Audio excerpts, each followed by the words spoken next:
And welcome to the Science and Data Subcommittee meeting for August 11th.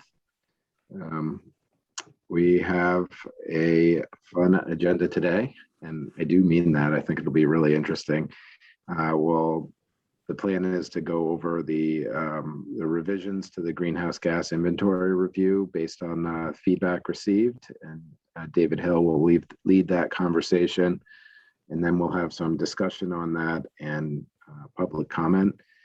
The goal, as we laid out last time, was to have discussion and frame up what recommendations and how this subcommittee may want to recommend moving forward in terms of adopting the report or a memo with the report, and then or other recommendations, and then have the task leads draft those up and for a decision to discuss next week. We'll have public comment on that and then go into the social cost of carbon presentation and discussion of the draft report, which is both on the social cost of carbon and the review of the cost of carbon reduction model that the department had previously put together.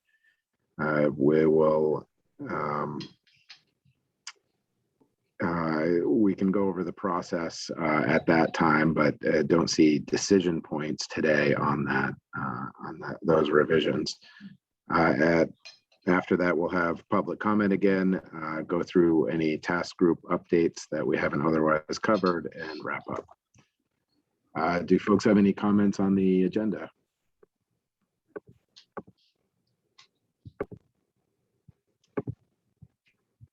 Hearing none, we'll adopt that path forward for today. Before we get into the first agenda item, the minutes had been posted, and I sent around a copy of them this morning.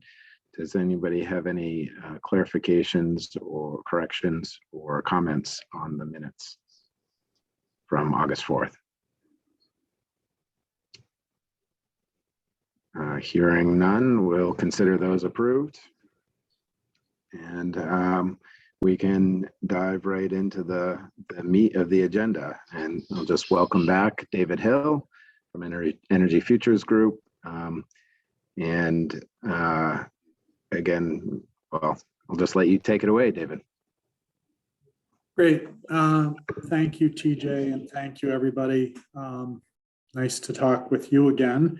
I'm going to make sure today that there are, if Liz Bourdet, who's one of my colleagues at EFG, also wants to join in and provide color commentary or discussion on this, I'm going to welcome her to participate and join.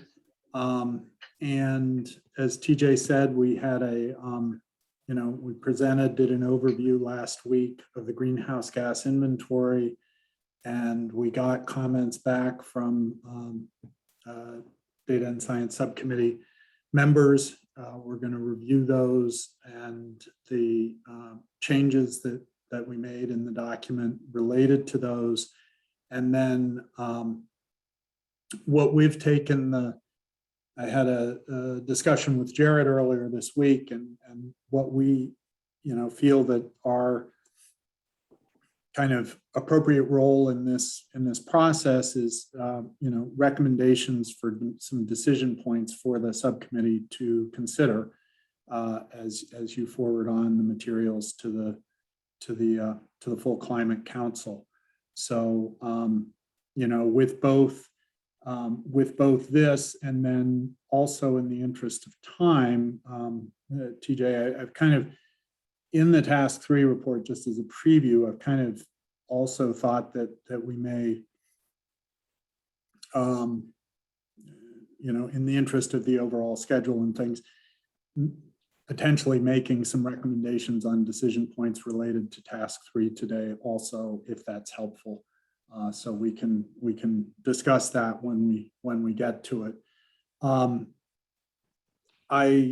We have thanked everybody before for their participation in this, and then also their comments, and the level of interest and the knowledge that's being created by people sharing the different perspectives on the inventory, and taking the time to inform themselves and others of the importance and the fact that a greenhouse gas inventory is not just a simple not a simple exercise. We have complicated ecosystems, we have complicated economies.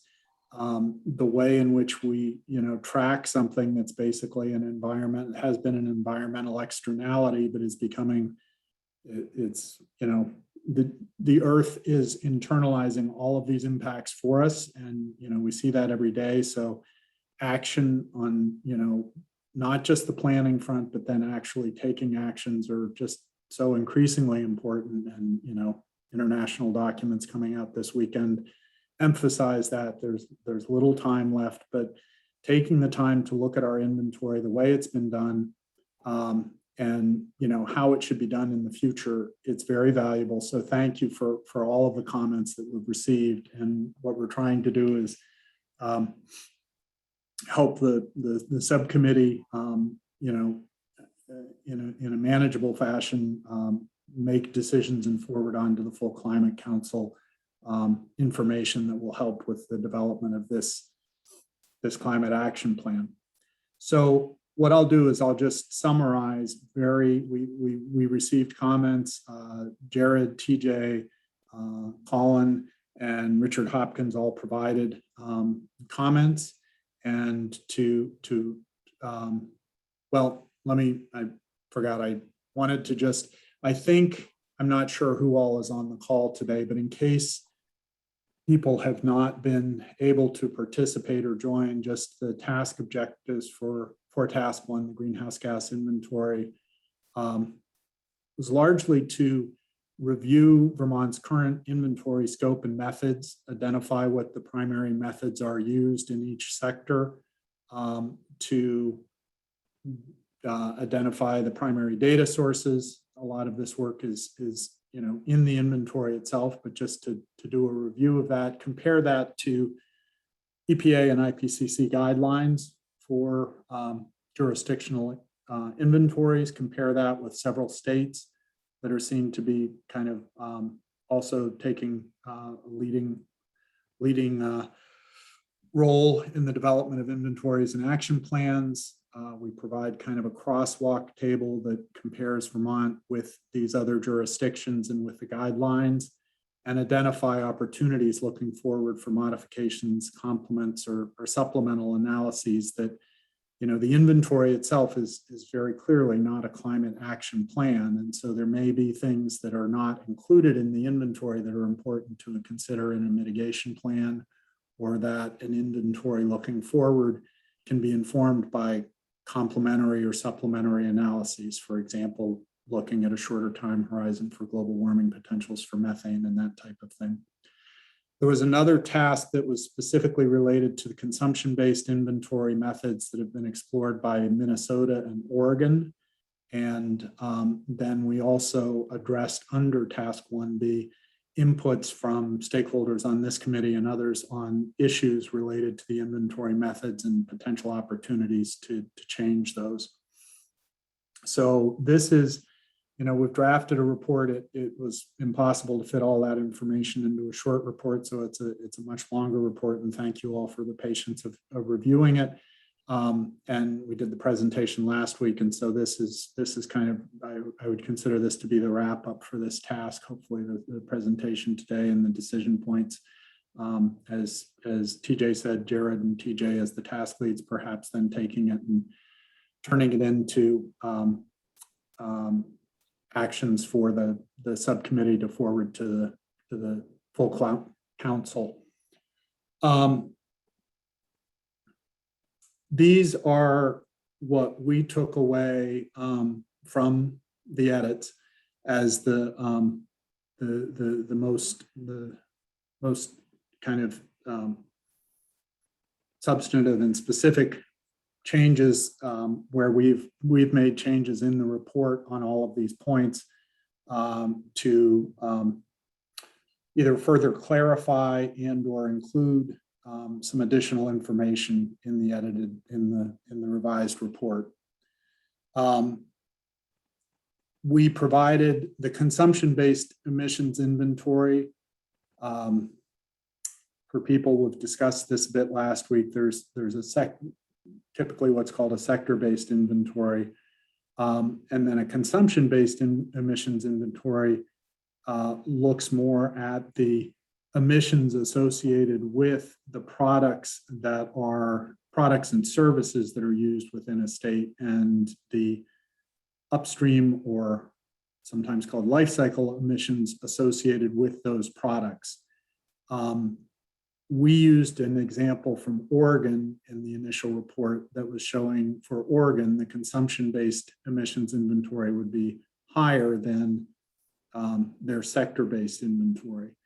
And it was noted that it would be useful to provide an example also from Minnesota, which I think the consumption-based emissions inventory is still somewhat higher, but it's much closer to what their sector-based inventory is. And the important distinction being that how those two emissions inventories compare will be influenced heavily by a state's overall kind of import-export profile, if you would. A state could export a lot of emissions that are being consumed in another state and then counted in a consumption-based emissions inventory. If you were heavily exporting economy for energy sources, your consumption-based inventory might be lower than it would be for the sector-based inventory. Vermont is not a fossil fuel or heavy emissions exporting type state. So the potential, at a high level, the expectation would be our results might look more similar to what Oregon looks like, with a higher emissions inventory based on consumption rather than a sector-based inventory. But the comment to discuss this a little bit more and provide the example from Minnesota was, I think, very well taken. And so we have added some more discussion on that. And let me just prompt Liz if I'm characterizing that. Liz did our literature review for both the Minnesota and Oregon studies, and to see if I'm characterizing that correctly, and then the changes that we put into the draft. Yes, you are. And if you have the report in front of you, you can see that I added a chart that from Minnesota's in-boundary and consumption-based greenhouse gas emissions inventory. So thank you to Jared, who suggested adding Minnesota's inventory because, right, only including Oregon's would have been misleading. So it was useful to include illustrations of both inventories from both states. Yeah. Let me suggest I'll go through these if it's okay, or if people have something that's very specific to one of these topics, maybe we can take discussion or questions. But what I tend to say is, let me go through just this slide, and then we'll see if there are questions and discussion. The second example, I think that upstream and life cycle emissions sometimes are used interchangeably, or there can be some confusion. And so providing greater clarity on upstream versus life cycle emissions is important. And what we attempted to do in the report is to indicate that upstream are direct emissions that are related to Vermont's energy use, say from the production, refining, and transportation, say, of a fossil fuel. So the upstream emissions for natural gas might include the production, leakage of methane, and transportation energy use, and potential leakage at transfer stations and those types of things. Those are upstream emissions. Life cycle emissions, if we are recommending and advocating that upstream analysis of upstream emissions for energy sources where data resources are available for Vermont does make sense and is, for mitigation strategies, would be good practice for the climate action plan. Including those upstream emissions in the inventory is not recommended by the IPCC or the EPA. Those would be counted under their sector-based source emissions, so that those types of emissions, if they were happening in Pennsylvania, would be accounted for in Pennsylvania's emissions inventory, not ours. But that does not mean that they're not important to consider when looking at mitigation strategies for Vermont. So where the data are available on the upstream energy emissions, and we can use those in the analysis to help inform mitigation strategies, that makes sense. The life cycle emissions are a more complex and complicated set of issues. We've heard in some of the discussions that this group has had before, examples such as the transport, the energy used to produce wind turbines, and the emissions associated with the production of batteries and or wind turbines or solar or all of these elements, and a full life cycle, so that you were looking at not only just the energy or the emissions associated with the processes, but then the embedded emissions of the equipment and or infrastructure related to those processes. And if you think about this, it's recursive. It just keeps going back further and further and further. We're looking at the production of, it's kind of a never-ending loop. So the life cycle emissions are very, very difficult. There are tools and there are estimates of life cycle emissions out there. I think that those are generally going to be more difficult to accurately kind of bound and quantify. So we've tried to improve the discussion of the difference between the upstream and the life cycle, and try to be clearer that we are including for all energy resources and not just for select examples. We are encouraging the upstream analysis of emissions where data are available for mitigation strategies, not necessarily, again, for the inventory. The third bullet,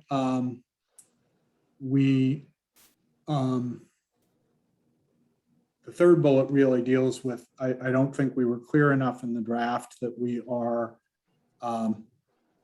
do recommend that the state, that Vermont use and report on emissions that do account for renewable energy credits, and for the settlement of those credits kind of on a regional basis, since that's how this is tending to be done. We provided some discussion, and an example from the Massachusetts Department of Environmental Conservation has a workbook, and it would make sense if Vermont can participate in that. I think that that's something that Colin indicated, considering for adoption, as opposed to just individual information from the utilities about settlement, kind of look more at the regional basis that does a state-by-state settlement. That would be a valuable modification looking forward. And so we think that the recs, there were some comments indicating that perhaps the greenhouse gas inventory should not reflect renewable energy credits or their settlement either as credits that for renewable energy in Vermont, where the credit is being claimed elsewhere, the inventory should indicate that that credit is being claimed elsewhere. Or if Vermont is purchasing RECs, then that credit should be accounted for here. So both the sale of RECs out of state or the use of RECs in state should be accounted for in the inventory. The fourth bullet, we had discussed how while there are assessment report AR5 global warming potentials, that the literature and the guidance was still to use AR4, and that the other inventories are still using AR4 global warming potentials. And there was a comment that it would be helpful to put in what the AR5 global warming potentials are for comparison, even if we're still using AR4. So we've done that. It varies by gas. Some of them have kind of gas families, if you would. And so there's a range for each global warming potential, but those we inserted a table on that. And then there was a comment, Richard, was the comment that biogenic CO2 estimates shouldn't be, that we would want to have biogenic CO2 estimates.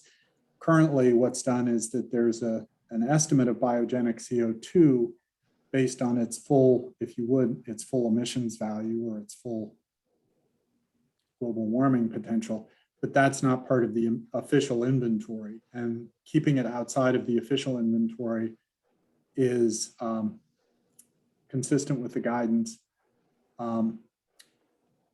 And so there's, in the inventory, to include it at something like a level of 0.3, there are ways that the mitigation analysis and modeling can look at a biogenic CO2 estimate. So as people know, the SEI team, Stockholm Environment Institute, is using what's called the LEAP model to do modeling. And it is possible to have biogenic CO2 kind of fractional accounting for mitigation scenarios. So that's a possibility that can be done, whether it's counted at 1 or 0 or something like 0.3. There is the possibility to do that. For the inventory basis, would still recommend that it stay at the, as has been done, that the biogenic CO2 is reported on and discussed, and in relation to the carbon budget and land use change in forestry, as opposed to reported as part of the official inventory. So that's kind of a mouthful. Those were the main comments that we got and that we've addressed in the revisions to the report that you all got. Liz, are there other elements that you want to comment on based on the points I laid out, or other things that I might have missed on that? No, I don't think so. I think you covered the major things, and we made some line edits and things like that, but Yeah. you covered the major things. David, there's a couple of questions here. I think seems like now might be the time for clarification. Yeah, let's do that. Richard, go ahead. You're on mute, Richard. David, thanks for listening. I appreciate your attention to the comments you've received. I'm going to rather than getting into the weeds about any one of these specifics, I want to comment that I remain concerned about not using the best science available for our inventory. There are multiple points where we're saying, well, we can do analyses external to the inventory that can explore upstream emissions, or that can explore values, non-zero values for the CO2 impact of burning fuel. Yeah. And let me finish, David. So I'm concerned that we may end up falsely thinking that we have made progress that we have not, or failing to show progress that we really have made as a state. We have very ambitious goals that are phrased in terms of the inventory. And I'm worried that we're going to for example, I used the example last time that we're going to put 0 as the carbon dioxide value for burning wood for heat. And it's going to make it look like we're making great progress when we're in fact putting net CO2 into the atmosphere from burning wood. And that the inventory is not properly showing our progress. The flip side would be if we failed to account for introducing biogenic methane into the natural gas stream, if we continue to treat it as 100% fossil fuel instead of treating it as 80 or 90% fossil fuel or 70% fossil fuel as the natural gas industry makes progress. It seems to me that our inventory should reflect the best science available. Yeah. Thank you, Richard. To me,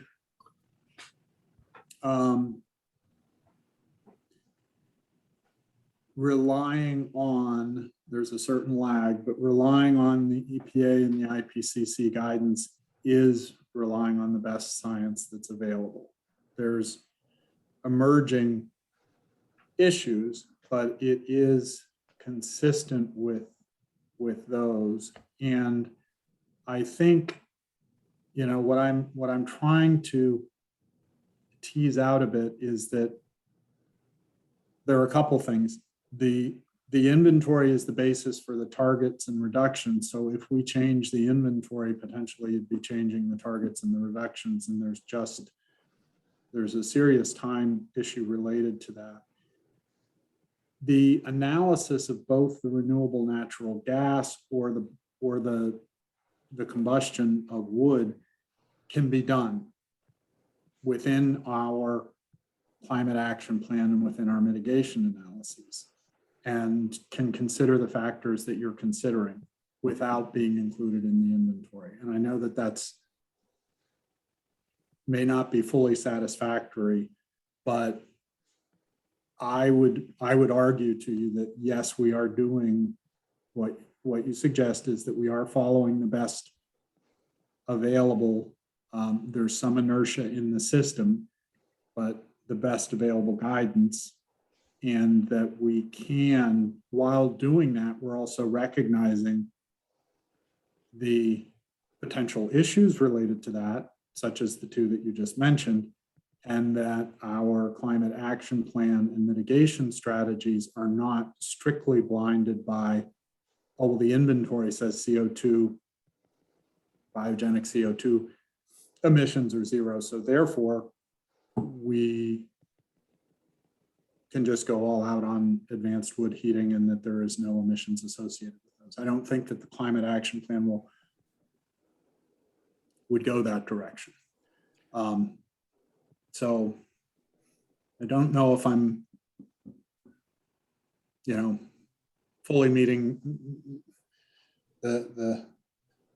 all the elements of your comment, but I feel like we can do both of those. And I think that they're important points. And again, we appreciate your raising it. And well, I appreciate your listening. I think we're going to have to agree to disagree on this point. I will keep coming back to it as we go forward. I won't slow down your progress in your presentation today any further. Okay. So TJ and Jared, you'd asked me to sort of step in to help facilitate this, so you could step back and be part of the discussion. So I'll just jump in and note that we're running a little bit behind. So I'm wondering, and I know that Dave, you have specific recommendations coming also. So why don't we quickly take Secretary Moore and Jared's comments and then get to your recommendations. So I just forwarded you an email, David, and I'm just going to take a moment to flag it in that I misunderstood the process and sent my comments to only TJ, Jared, and Jane and failed to send them to you. But it was really following up on the point I made at the last meeting about looking to Cadmus and Energy Futures team to include some recommendations around how we meet the specific requirement of the Global Warming Solutions Act. Excuse me. about reflecting reductions that or having reduction targets that reflect the relative contribution of each source or category of emissions. And I think that speaks to some of the work you presented around the key category analysis. So I've sent that email to you now and appreciate your coming in cold to that. No need to react, but just ask for your consideration. That is, thank you for that point. I'm highlighting changes here. So that was, hopefully we in the initial report, we do recommend the key category analysis and trend analysis for going forward. And so those aren't changes from what we had initially.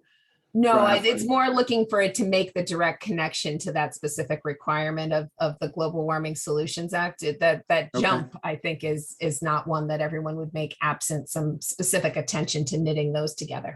Okay. Thanks, Jared.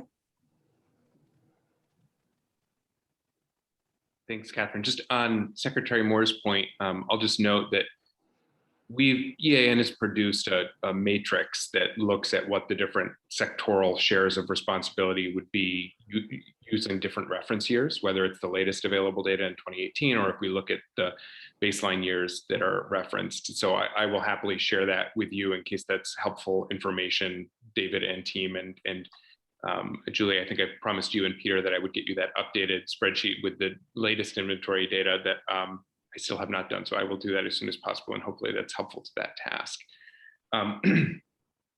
I just briefly wanted to comment on Richard's question and partially agree and partially surface a potential disagreement. I 100% agree with you, Richard, that the inventory needs to reflect the latest and best available science. I think where I have become convinced in the full review of this report and other materials throughout this process is that including life cycle analysis in boundary or sector-based inventory is fundamentally incompatible with it because of concerns about double counting and cross-boundary stuff and not aligning in terms of timelines. And if Vermont were to do that, I think it would not only result in a lot of double counting, I think it would also basically have us going it alone and not be able to compare our inventory with any other state or country that is doing inventories in alignment with the IPCC and EPA guidance and the best practices that states have developed. However, I think what this is leading to, and I think where I agree with you, Richard, is that, and this is foreshadowing, I think, David's next slide on recommendations, is I think a key task ahead of this committee. Some of these things I think can be fairly easily incorporated, and of course that will be a decision that is left up to ANR, but I think a number of these things, as David and Liz and the team at EFG have pointed out, can be incorporated as sensitivity analysis, looking at what the inventory would show if we use assessment report 5 values versus assessment report 4 values, or if we used a GWP 20 value for methane versus a GWP 100 timeframe. I think those can be treated fairly easily with sensitivity analysis in the existing inventory. The thing that I do not think, because it's not compatible with the existing inventory, and I think is really important and needs to be done as a standalone, and we need to figure out what is the process, the timeline, the format, and the budget for how we are either going to do a full upstream analysis of all of our energy related emissions or the full life cycle analysis. And I appreciate that the additional work that EFG has done to distinguish between those two terms. I think a number of us, including myself, were using them interchangeably when they should not have been. So I agree with you, Richard, that I think whether it is wood, whether it's hydro, whether it's natural gas, whatever the resource, we need to know those upstream emissions, potentially the full life cycle emissions, though I recognize that that is more complicated. I just have become convinced that those life cycle values do not have a place in the inventory, the in-boundary sector-based inventory. But they are so important that they need a standalone report that is not going to be sufficiently treated with sensitivity analysis. And so I think we need to figure out what is the commitment we make in terms of timeline, process, and budget in terms of how that either full upstream analysis of energy emissions gets done, or what a even more comprehensive life cycle analysis of energy use in Vermont would look like. And I fully recognize that that is beyond the scope that David and Liz and EFG were asked to do in this report. But to me, it leads to the most pointed question about our next step, especially if we want it to function as a decision support tool for climate action plans going forward. Thanks. And I see Richard has his hand back up, so I'm sure he has a response. Thanks, Jared. No, I just want to be clear that I don't think I recommended any life cycle analysis in my comments. I did recommend some upstream analysis, and I think that's going to come up the next slide.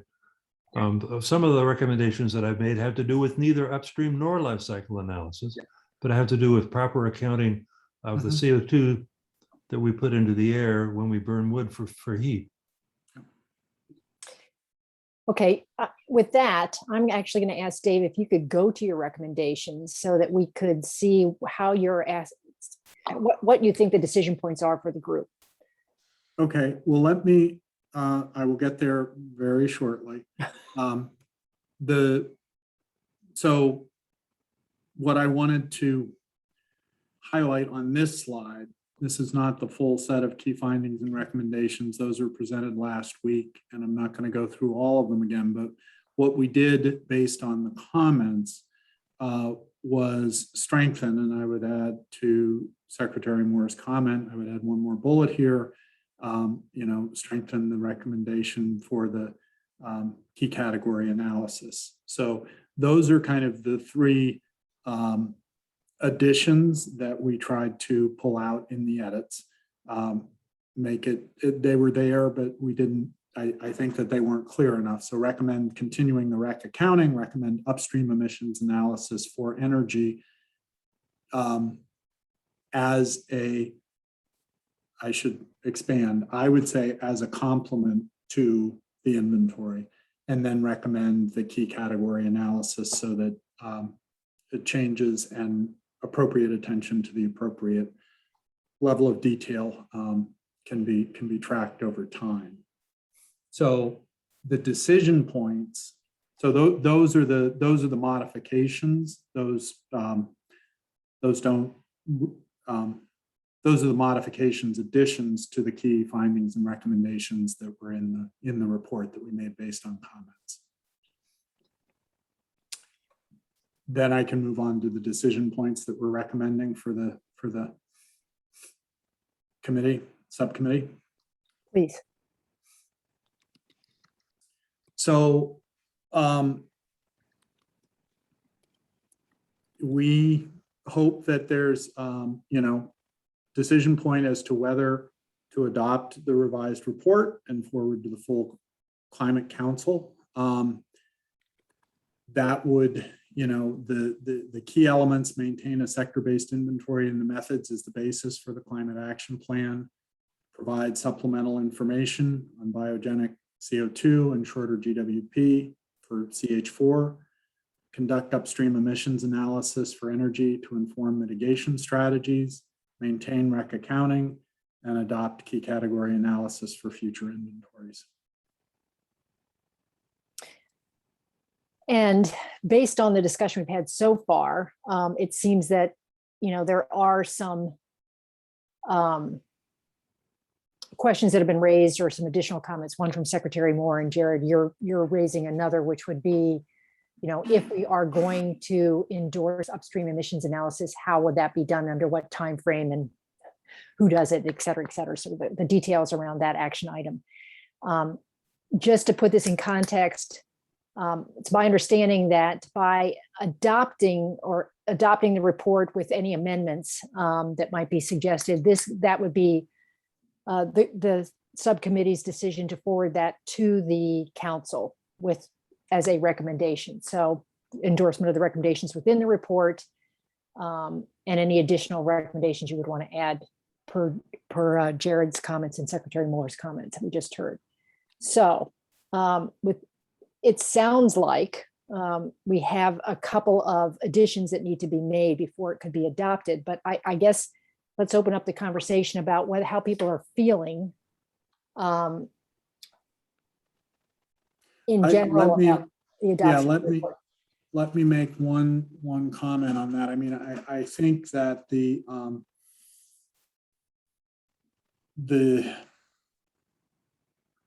climate action plan version that is currently being worked out, I think it was really clear. We had some very good discussions earlier today with the cross-sector mitigation on the transportation and buildings sectors.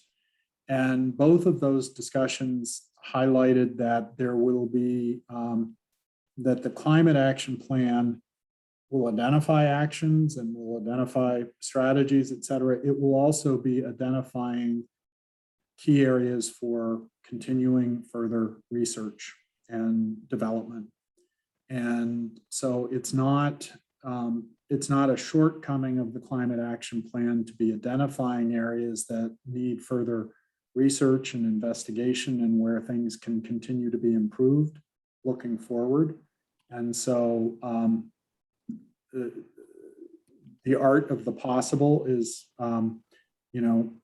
within the time frame is important to keep in mind and recognize not, getting as much good information, say on upstream analysis as we can into the current mitigation strategies is important.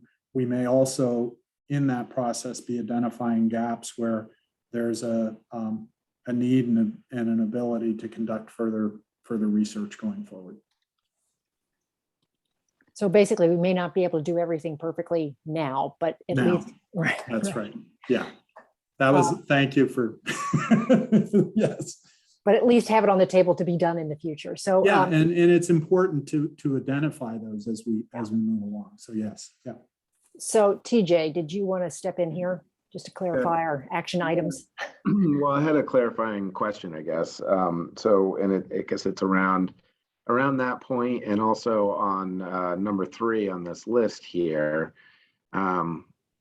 It is the recommendation to where you say provide supplemental information on biogenic CO2 and shorter GWP for methane. Is that to do that,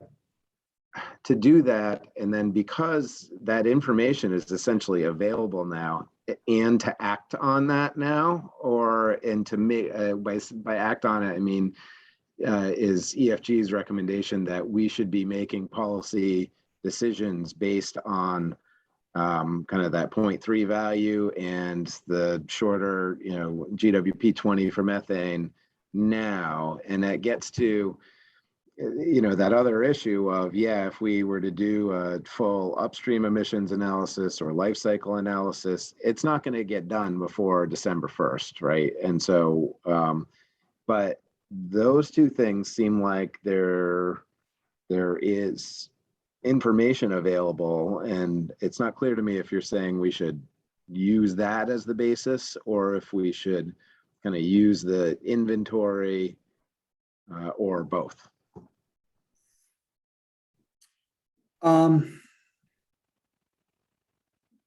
I think that the inventory, that these should be supplemental to the inventory, and that they should inform the climate action plan and the mitigation strategies. So taking steps to reduce methane emissions as quickly, direct methane emissions to the atmosphere,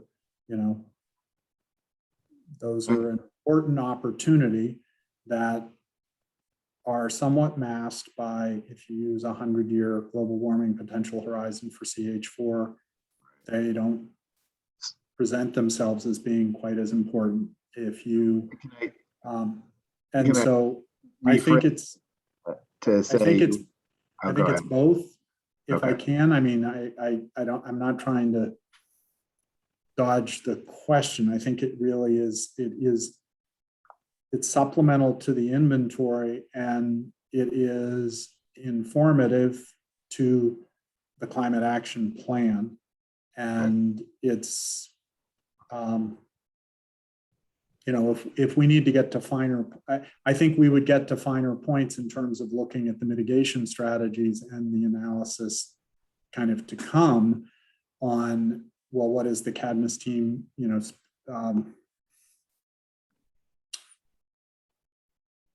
those analyses will incorporate, should incorporate a non-zero biogenic CO2 emissions and a higher GWP for CH4.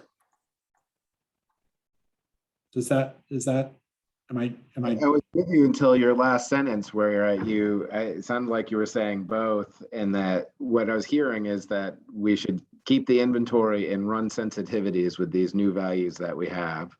Then your last sentence essentially threw me off, and I not on, well, sensitivities on the inventory. We already have the biogenic CO2 emissions estimate in the inventory. And I think, Colin, I think it's probably the inventory in an appendix could also look at a different GWP, but the place where I think it's more important, I think we risk kind of confusing everybody too. It's, let's let the inventory be the inventory, recognize where it has some shortcomings, and use the climate action plan and the analysis of the mitigation strategies to analyze the points that are important so that we don't fall through the gaps that Richard has identified. I get it now. Thank you. And Brian actually in the chat has sort of raised a similar question. So I guess I'd like to go to Brian next and just see if, did that discussion answer your question, which was somewhat along the same line, which is how would the supplementary analysis actually inform policy development? I think we're getting to it. You know, in fairness to David, I don't think it's a question for him. I think it's a question for the council, how they're going to reconcile that. But I think it's, you know, it's problematic. Like, you know, you can't count one as zero, something as zero, and then count it in another way as not zero, because then you come to a different conclusion about what your policy set is. Maybe you weigh them, maybe you go on. The one thing I think the inventory, recognizing that the inventory and the guidance we have on inventories has some shortcoming is the way to approach that, as opposed to saying, well, because it's this in the inventory, it has to be this in our consideration of actions. I understand that people may say, oh, look, it's this in the inventory, that means it's zero, no matter what we do, go ahead. I think that there's a rational, there's a rational explanation of why we're doing it this way. It's like, well, the inventory guidelines ask and direct us to do it this certain way. But there are potential gaps here, and so we are trying to address those. And so in our development of policies and mitigation strategies, we are trying to address those. That's the, rather than act as though if these two have a divergence, I would suggest the recommendation to the Climate Council is we recognize there's a divergence here, and this is our approach to dealing with it, as opposed to saying there's a divergence here, what do you think you should do?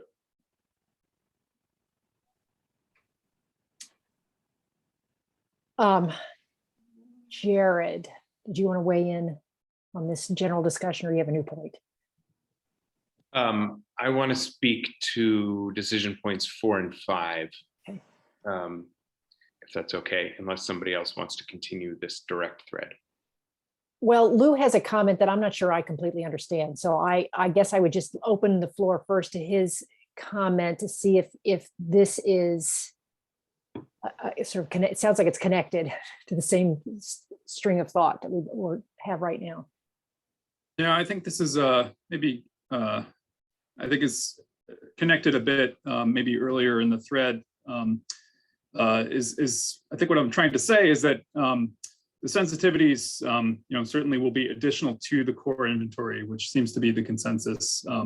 Aligning with other states and entities is important.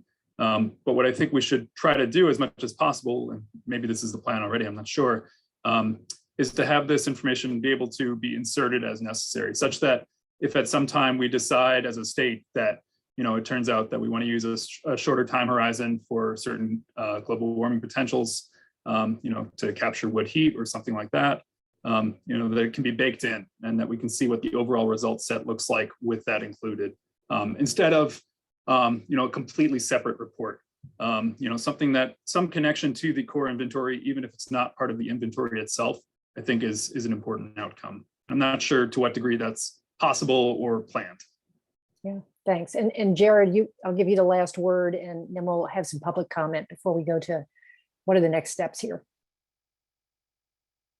I just want to take the opportunity to thank David and Liz for incorporating these revisions. I find myself in the position of agreeing with their recommendations and with these decision points. I think the key question and responsibility that now falls to us as a subcommittee and the council as a whole is the next steps on some of these, because I agree with a lot of folks that it is incredibly important to have the transparency and clarity on the upstream emissions, especially from energy use, and understanding the timeline and process and resources needed to be able to do that, and how it's going to be utilized, I think is probably the biggest next question here. I do want to clarify for folks who may be looking at number 5, I think it's worth teasing out what maintain rec accounting is, and maybe worth testing for myself that what I understand maintain rec accounting to mean is actually right. I think there's 2 questions. One is, in terms of tracking emissions from the electricity sector, my understanding and my belief is that we need to follow the legal and regulatory structures that have been created for electricity purchases and tracking, both at the regional level and at the state level. And that means we're looking at RECs and in compliance with the state renewable energy standard, in compliance with regional trading efforts, et cetera, and in compliance with ISO New England. That, however, does not mean, to me, maintain rec accounting does not mean that we treat RECs as zero emissions in an upstream emissions analysis. I do think that when we go to number 4 and we conduct an upstream emissions analysis for energy, that would include for those RECs. So for instance, if the inventory right now is treating hydro as zero emissions based on the direct emissions from that generating source, in an upstream analysis, that REC would not count as zero. It would account for emissions from the reservoirs, et cetera. So I just think that there's some nuance there that is worth surfacing, that saying maintaining REC accounting is more about legal and regulatory consistency. It's not to say that the current counting of RECs as zero, as happens in the inventory we have now, would also be the value applied in a upstream emissions analysis. An excellent point. Thank you.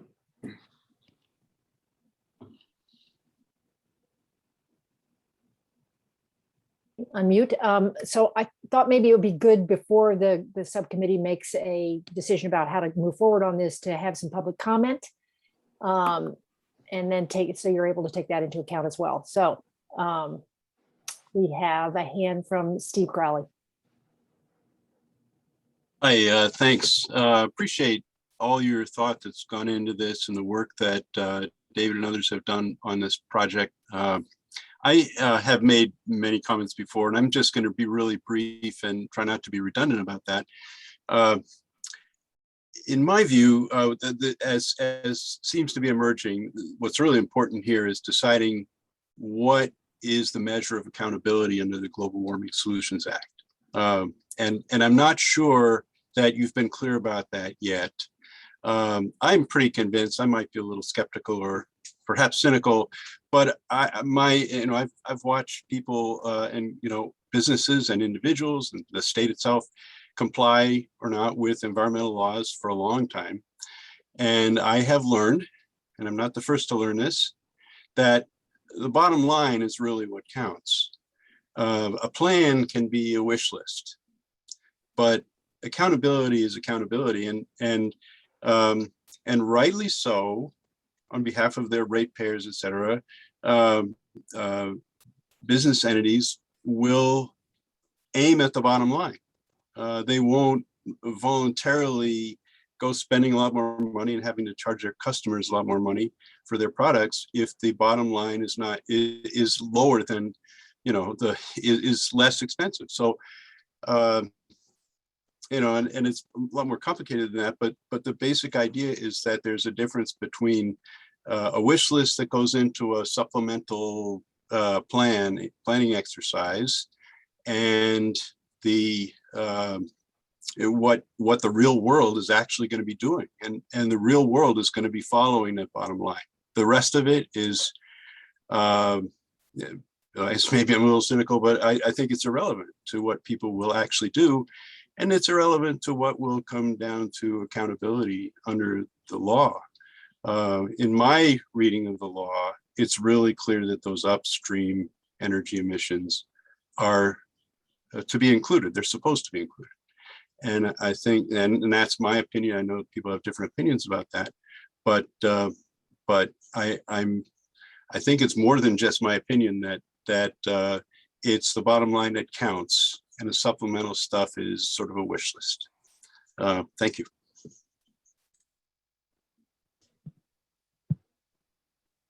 Thanks for your comments, Stephen. Actually, let's hear the other comments, and then if there's some response from the subcommittee itself, happy to hear that too. Judson Peck, and then Mark Redworth. Hi, Judson Peck, Agency of Ag. I'm involved with an Ag and Ecosystem Subcommittee, as well as the Carbon and Budget Inventory. And I just want to speak on behalf of agriculture. One with a comment that surprised that there was no determination of recommendation of whether to continue using the SIT tool or not, and make that clear. Having reviewed the agricultural model quite thoroughly, found lots of gaps and issues, and I realized I was noted and are optimistic about the work that's going to be occurring through the carbon budget, but then also just concerned that, like others have stated, that this would not be actually included in the inventory, but only supplemental, especially in terms of the agricultural sector. Gross emissions are only half the picture. And then as a reminder, we have these emissions targets, but the last target is net. Keep that in mind. And I wonder if David could comment. There was a 2006 refinement to the IPCC guidance, which integrated the previously separate agriculture and land use change and forestry sections into one. And it seems, based on that guidance, that it is recommended that greenhouse gas emissions and removals are accounted together. I was curious why Vermont is not doing that. Thank you. Let me, if I can, thank you, Judson, for the comment. Those are important points. We have, in the structure of this work, and recognizing that we are working on multiple tracks at the same time, the carbon budget and the work that team with the subcommittee, the Agriculture and Ecosystem Subcommittee, a working lands inventory, that is, we do call the carbon budget. In our report, we talk about the fact that the carbon budget work is going on, and that gross and net emissions are important, and that they are important. We have not emphasized those in this work. Were that other work not going on, that might be more important for us to do, but it's partially trying to stay in the appropriate.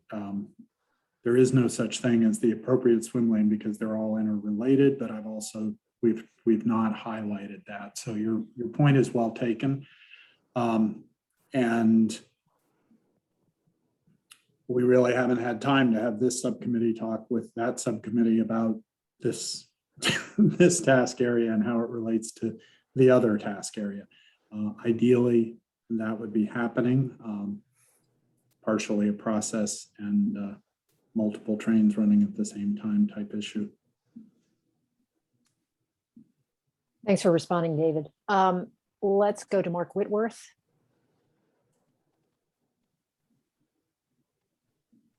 Thanks, Catherine. I appreciate the work that David has done, and I appreciate many of the comments that have been made. In particular, I want to talk about Steve Crowley's comment about it's the bottom line that counts, and supplemental stuff is just a wish list.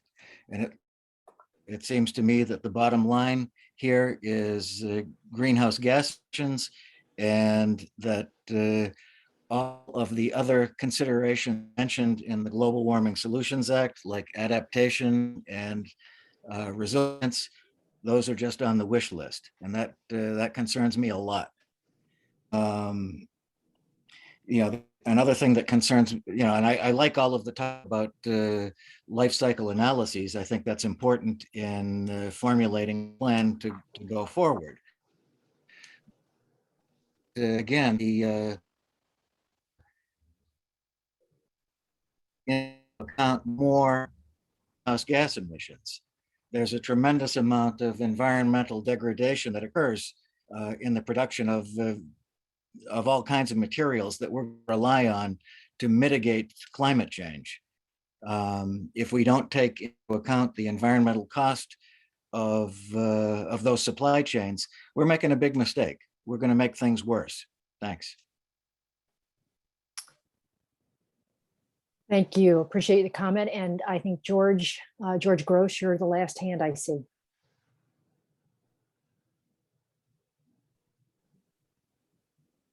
Good afternoon. Thank you, Dave Hill and your team for the extensive review of the subject area. I'd like to narrow my focus to some of the comments we heard earlier about best available science. I would encourage the Science Data Committee to seriously consider adopting today, creating a best available science inventory that is explicitly recognized as a separate version control database of the energy upstream emissions and potentially George, could I just ask if you could either get closer to your speaker or speak a little louder? I think some people are having trouble hearing you. I think okay, let me see if I can find the stand by. Maybe just leaning into your microphone would do it. Yeah, the microphone's embedded in a that's better. That's video better. Screen here. How does that work? Much better. Thanks. Yep. Okay, so should I resume or should I restart? Yeah, I think you can resume. All right. So I respectfully ask that the Vermont Climate Council start this inventory, the best available science inventory today using provisional values. And that they might be superseded in the future by additional revisions as more science and more investigation and research goes on, but it's version controlled. So you always know as you step forward how you're making changes to the key parameters that drive your emissions totals. And you're able to reconstruct a timeline of your history of how you understood things in the past and where you are with your new knowledge as of today. And then you would use the best available science inventory as the basis for your policy decisions and your statements of the climate action plan's progress towards our climate goals. There's no disputing that all the things that have been said about the incumbent inventory, the sector-based inventory, are obviously technically, or I should say legally accurate. But from the perspective of trying to make the decisions that we face in the next few years and decade, which are pivotal to our success. It stands to reason that we should only use the best available science and then recognize it and nominate it and put it to the front of our decision-making in all activities, wherever they might be. Now, we'll start with upstream emissions for energy. We may over time decide to broaden that to other areas, but it's a much more fluid and much more adaptive approach, a methodology that recognizes things do change and we do learn more as we go forward. Only that way, I think, can you come to a conclusion that you can have confidence in, and look back and compare it to where you are today versus that past moment, and discover how much actual progress you've made. The sector-based inventory will never go away, and the requirements to produce it in a particular rigid way will never change. That's not serving our purposes here today.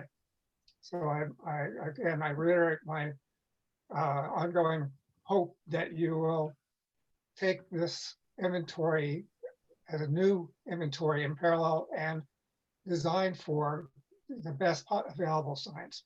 Thank you. Thank you, George. And so, I think we're hearing, again, some issues raised in the public comments that were also raised by you, Richard. But I wonder if at this point, what we should be doing is, as Jared suggested, sort of laying out what are the next steps for this decision point, which is how to move forward with the recommendations in the report. And based on what I'm hearing and the fact that we've had some additional tweaks suggested that haven't yet been incorporated, it's pretty clear that we can't make a decision to adopt it as is right now. And I'm wondering if our co-chairs have a suggestion for specifically how we might bring this back to the full subcommittee with some possible amendments or clarifications. Thanks, Catherine. So TJ, please jump in. But what we had discussed as a starting point possibility, and that I feel very comfortable with, would be, I think that there's basically two tracks here. One is assessing the comfort of first the greenhouse gas inventory review task group, and then the full subcommittee's comfort with basically adopting this report, forwarding it to the council and saying, here's the report that we got back that we reviewed, here are their recommendations, and I think the quality of the report, the findings, the recommendations, I feel very comfortable doing that. I think there's a second piece that is, what do we want to say? Again, and I would suggest that this probably should start with the greenhouse gas task group and then come to the full subcommittee. What additional, in terms of next steps or more pointed decisions, would we suggest either get by the subcommittee as a whole or forwarding to the Climate Council? I think, as we just heard, figuring out the timeline and the process for doing the upstream accounting of our energy emissions is a big one. And to me, it's not just saying, yeah, those recommendations sound good. It's, okay, what are the next steps for actually responding to and advancing them? So what I would offer to do is see if we can find a time sometime in the next week for the task group that's been focused on this to get together. I would be happy to work with those folks and anybody else who may be interested, but certainly Colin and Richard, to basically draft up a possible decision point to see if we can get to consensus next week, which I think the broad parameters of that would be forward this report and its recommendations onto the full council, and identify what we as a subcommittee specifically want to say in a more detailed manner about the next steps on the recommendations that are, some of which are broadly framed, but I think require of us more detailed treatment of, okay, what does that mean? I saw a Yeah. nod, TJ. What are you thinking? Yeah, well, Jared and I, after a scheduling snafu, were able to talk this morning, and generally, I think you laid it out really well. And just to summarize, it's that the Greenhouse Gas Task Group kind of really clearly articulates what could be next steps based on the report and this discussion. And we bring it back for next week's kind of final discussion before it goes to the full council. Do you want to also add an opportunity for anybody on the subcommittee to provide? I mean, we've had one round of comments. It sounds like, and we've also heard all the comments on the revisions that have been made. Do we want to close that out at this point? Jane? Your hand went straight up. Yeah. I would suggest that, and we should come to a consensus on this, but I feel like there are two things at play. First and foremost, I think that the time for comments on the report is closed. And so I want to test that, but I think we need to close that component of the work and move to coming to a consensus between now and next, putting forward a plan to discuss for consensus for next Wednesday, how and what the subcommittee does with the recommendations as proposed in the report, and then how it expands or builds upon those with respect to recommendations that they present to the council. But I do just want to suggest that the time for comments on the report is done. Okay, thanks for the clarification. So that's the proposal for next steps. Anybody have any concerns about that or want to suggest an alternative?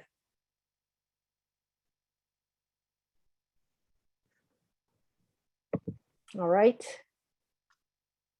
I guess just to add one piece of detail to that, fully agreed with what Jane said. I think at this point, if other subcommittee members or interested members of the public have specific recommendations on, how we phrase and present the recommended next steps of what to do with the report, I think then I would be happy to receive those in the next week and incorporate that into, what I imagine would be probably a draft 1 or 2 pager to see if we can get agreement on in terms of next steps of what we do with the report. But I think that we are certainly, and I defer to Jane on this, but knowing what was outlined in the scope of work and the timeline, I think, EFG has done great work responding to those comments and suggested edits, and it's a great high quality report that I think gives us what we need to then move forward. And David, my understanding is, with the exception of Secretary Moore's comment that you just received, if there's further clarification of the report needed in response to that your job is done. Is that clear? I mean, am I right? On this. Yeah, on this. And that's part of it. I mean, I really, I think Jared's suggestion right there was a good one. Our report now is our report, and we've gotten and appreciate the comments, and we know we probably have not hit on what everybody does, but then what the committee does with the report is still something that you're kind of currently drafting. So I would encourage that to be the path forward that makes sense. All right. And Richard, did you have one last suggestion or comment? I just, I put in chat some language that was in an email that I sent to Jared and TJ on Saturday, which says much the same thing as what George Gross said a few minutes ago. Mm. And it's a possible way forward. Okay, it sounds like you've been drafted onto this committee. Yeah, I'm delighted. That's fine. Great. And I would just know, I don't see that in the chat, Richard, but I'll look for that in email. But if you're You have to scroll back up, I think, a ways. Oh, okay, sorry. Okay. Related to George's comment, there are recommendations. Again, I didn't highlight or go through everything, but there are some elements in the report that talk about in the inventory, identify by sector. Here are some specific issues and some important research and things that we're looking at, emerging issues, et cetera. And I think that those are consistent with what George was talking about in terms of identifying. We weren't as specific as saying identify a current best sciences database, but keeping track going forward of the inventory, and these are emerging issues by sector, that can be very valuable. And I think that that's consistent thematically with one of the recommendations that we made. All right. Well, thanks for that input from everybody. And we're running a bit behind, but the good news is that the rest of the discussion really isn't decisional at all, as TJ put forward. We're really just want to hear from David what the summary of the report and recommendations in that report, and I think any clarifying questions for the most part today, and defer decisions until the next meeting or beyond. So we'll hand it back to you. You're a patient group that you haven't gotten tired of hearing from me. Again, I'll ask Liz to join in, Liz Bourget, as appropriate. And I will also just preview that while we are reviewing the results today, I partially, in the interest of time, have included in the presentation for today some suggestions for the decision points for your consideration. So it's a slightly more accelerated than the task one, just to try to help move things along. But recognize you don't want to necessarily make those decisions today, but trying to consolidate what we did over 2 sessions for the task one into a single session, just in the interest of time. So our second, and this is task 3, the work that we're presenting here is a part of task 3. Task 3 in the Cadmus team's overall scope of work is an economic analysis, and it's an economic analysis of the climate action plan, mitigation strategies. So within that, there was a subtask that we undertook here in the initial phase of the work, was to review the social cost of carbon and discount rates associated with that social cost of carbon, and then also conduct a review of the Public Service Department's cost of carbon reduction model.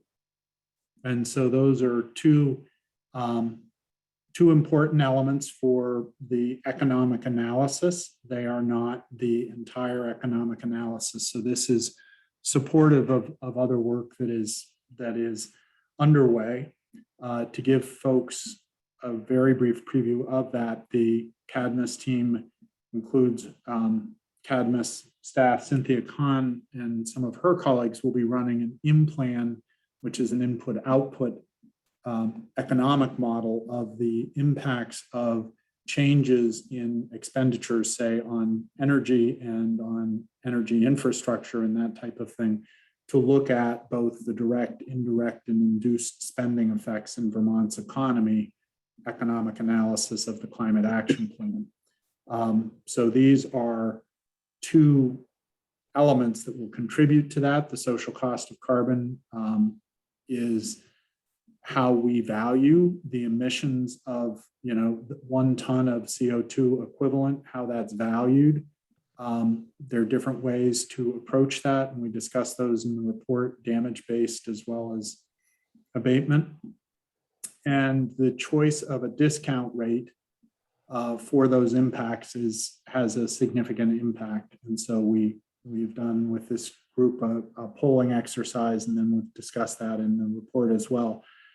The cost of carbon reduction model review the Department of Public Service has done a lot of important work in terms of trying to help identify for Vermont what TJ has called the best value, best bang for the buck in terms of based on costs today and the energy mix today, what is the cost for a reduction from different initiatives that the state can support in terms of the value, the dollar value for the cost of carbon reduction. And so we were asked to review and comment on how that model can be used to help inform the climate action plan, and then also how it might be maintained and developed looking forward. Why is the page not switching? Sorry.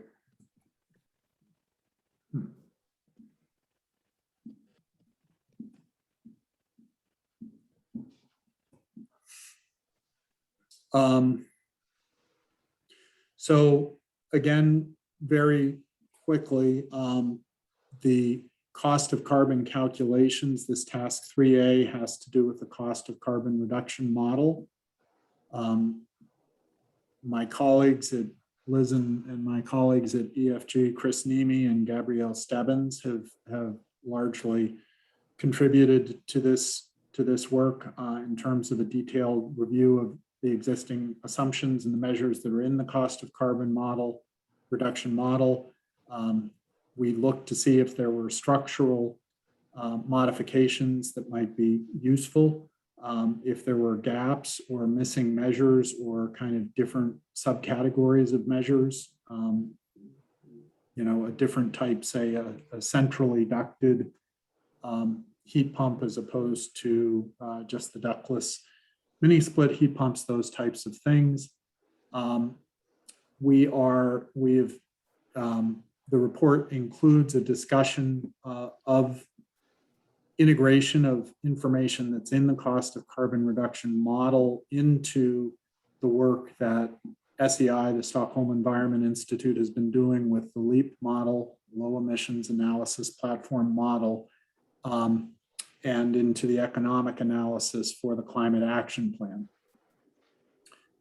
The task 3B is the social cost of carbon and the discount rate for economic analysis.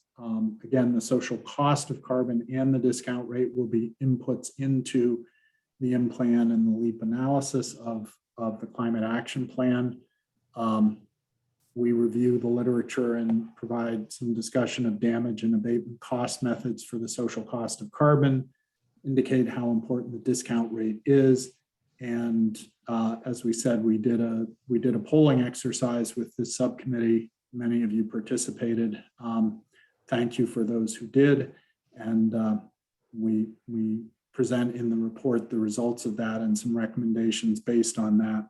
At one point, I was, and I know we've discussed before the thought that we would be potentially polling the entire Vermont Climate Council. That's still a possibility. Again, in the interest of time and based on the consistency of what I saw in terms of the results from the polling exercise, which we'll go through here, I feel comfortable recommending that it may not be necessary to do the whole polling exercise with the whole council. There's a whole bunch of stuff going on, and so it may be appropriate based on saying, well, the subcommittee, we went through an exercise and these are our recommendations based on that. So I'll leave that as something for you all to consider. Our deliverables under this task area, we just have, again, it's a slightly longer report than that, but the presentation to the subcommittee along with the reports is what we were looking at. So our methods, we spent time reviewing the cost of carbon reduction model and the workbooks in detail, and we had several opportunities to follow up with Philip Picot, who works with TJ, and TJ himself. So questions and follow-on remote meetings to make sure that we were understanding what's in the model and the ways that, as part of the review. We are doing a literature review on kind of some of our recommendations that, as as we get into some of the findings, I mean, there are what the cost of carbon reduction model does not include currently are future costs and potential depth of savings for each measure, and adoption curves about how quickly these measures can be implemented. Those are important elements to include in the modeling, the LEAP modeling for the climate action plan. And so we are, part of our work here has been to try to highlight those. Again, literature review again for the social cost of carbon, both damage and abatement cost methods for the social cost of carbon, and the discount rate sensitivity for the social cost of carbon, and the polling exercise that I mentioned.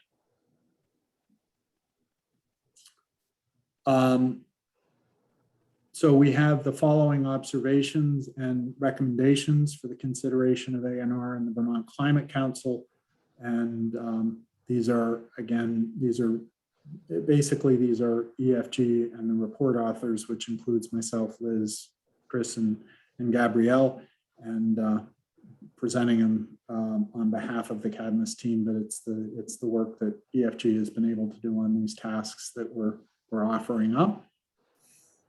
So on the cost of carbon reduction model, our report, we try to identify both the value of, we've worked on similar models and workbooks over time, and it's no tool, no model or analysis workbook is perfect, and it's really important to recognize the value and the current use of a model and a tool, and then also think about maybe what are the limitations, or what types of gaps are we seeing based on what we know, what got incorporated in the model. How do we improve that going forward?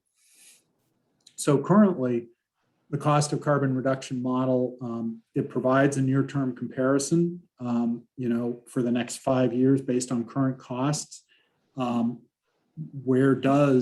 And this was based on kind of what TJ presented to us as kind of the fundamental purpose for the model. Where's the best bang for the buck in terms of the state for mitigation options currently? So as costs change, as the mix of, say, the electricity sector and fuel mixes and all these things change, then it has a little bit less in terms of, this is more near term. Where can state dollars be put for the best value for mitigation reductions currently? It also does a good amount of, it's a repository and documents current activities and savings, for various initiatives that are underway at the state, Efficiency Vermont, others, Tier 3, different initiatives. There's information and assumptions and inputs that are related to those current activities, and the model helps to document those. It's also it's comprehensive. It's a comprehensive workbook. But it's based in an Excel spreadsheet, so it's relatively easy to maintain and update that.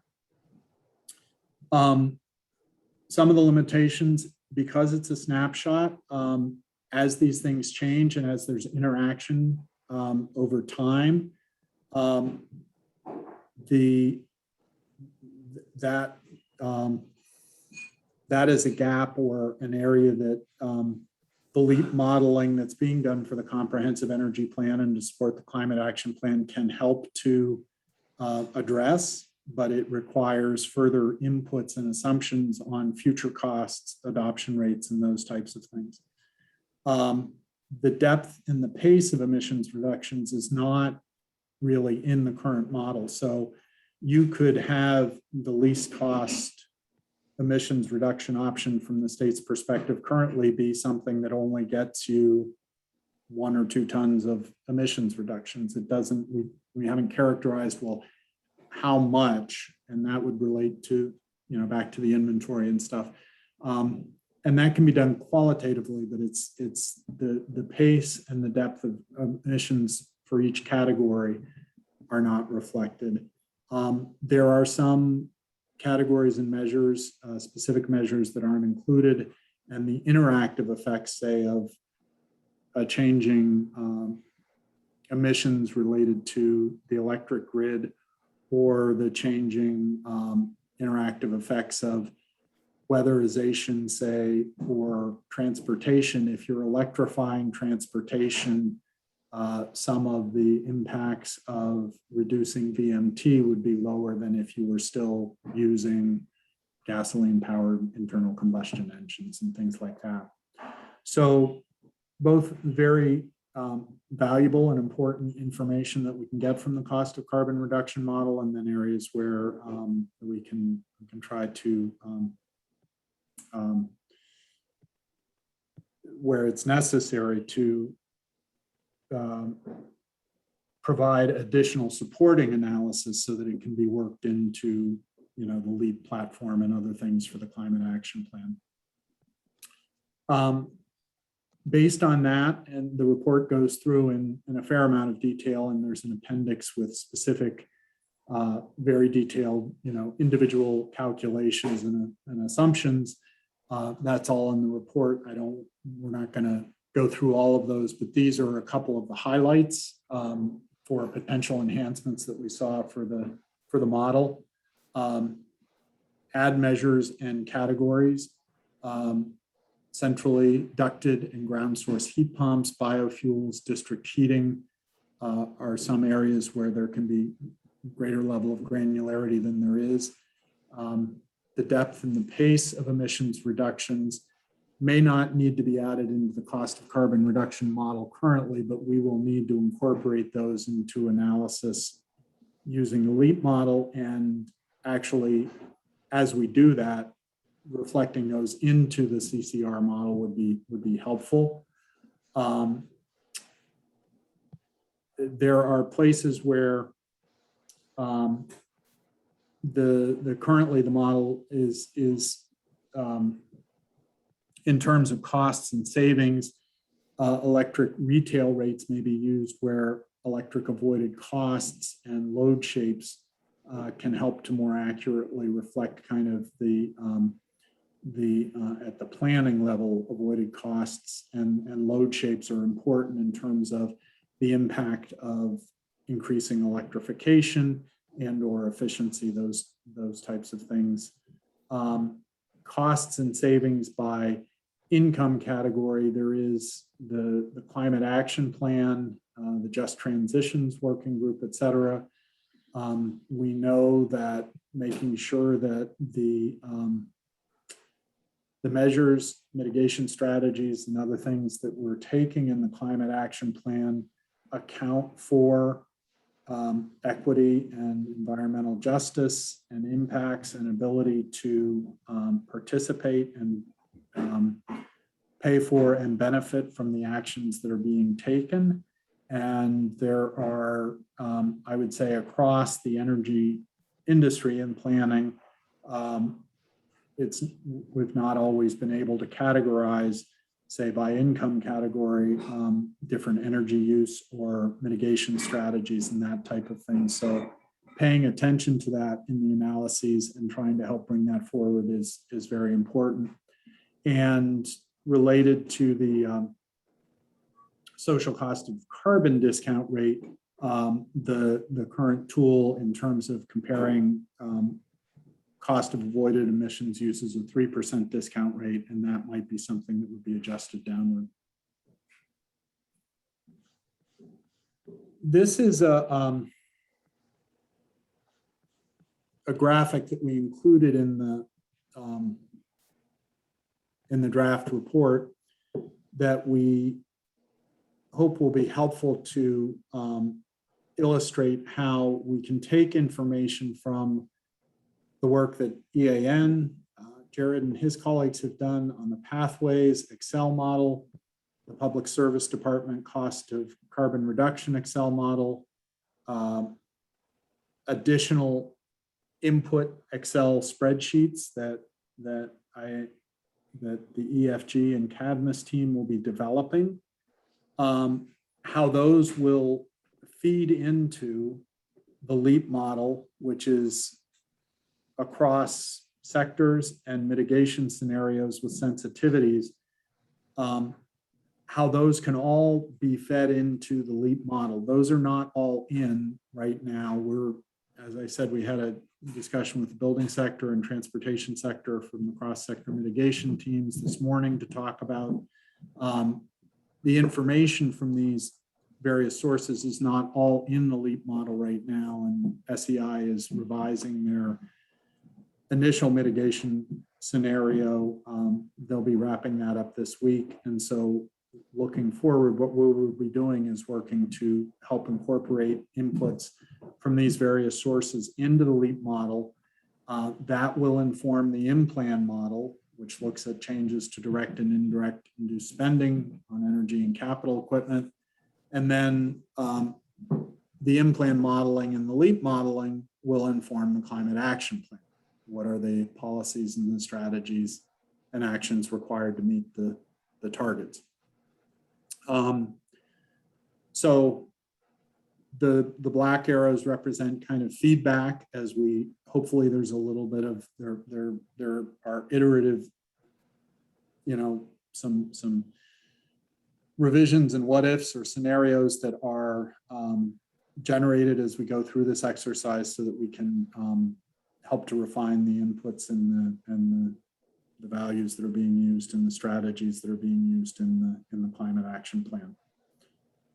So let me stop there. That's the first part before I go to the social cost of carbon and the discount rate. This is the task 3A, as it were, which is the cost of carbon model review and the comments from our team on that. Let me stop there and open it for discussions or questions.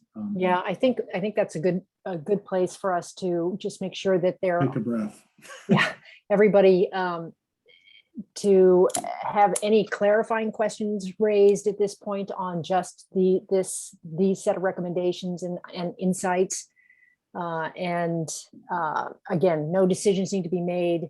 We'll give you an opportunity to provide more detailed comments in written form by the end of the week. So don't feel too much pressure at this point to have figured it all out, but do raise any questions so that you're definitely understand what is being presented. So let's start with TJ.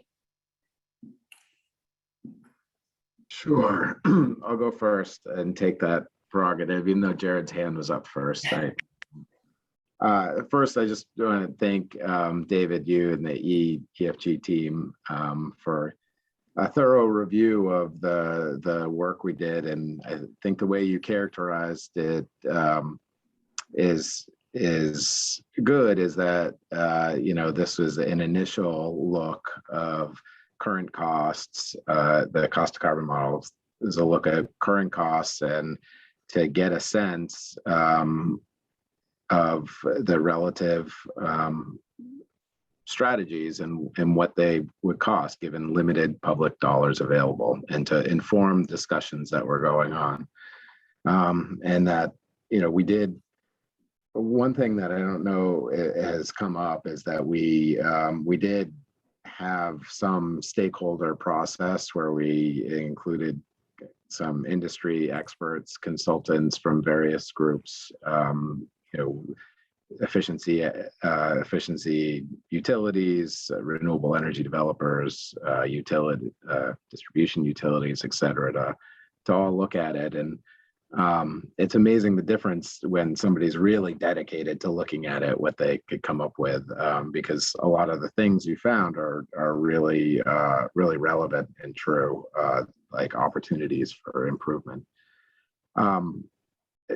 Two comments. One is on the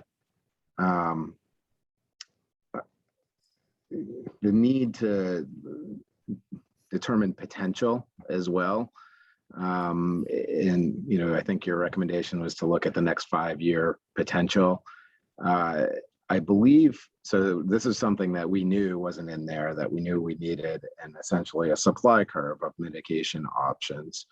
And I wanted to just be clear. I had thought that that actually was in the scope of work for this, and I apologize. I was only able to send comments today to you, but that EFG was going to develop a mitigation supply curve, and so I'll leave that where it is, because I do think it would be really valuable to have for the climate action plan. The supply curves, essentially a chart of all the mitigation options with their net cost and their potential. So you get both the height of the bar and the width of the bar. The second question, though, is really more towards what you think about the cost of carbon model going forward, given the work that the state is putting in and the resources that we will have with the LEAP modeling. As I think everybody knows, we are using the LEAP model for a lot of different reasons. It's an accounting model of emissions. It can account for costs. What folks may not remember is that the state, both the Agency of Natural Resources, the Department of Public Service, is going to be trained on it. We have licenses for the model, so that after SEI kind of populates the model and gets it set up for us, we will be able to carry it forward. And so my question is, do you think that it's worth still having this cost of carbon Excel spreadsheet if we are able to continually update the LEAP model?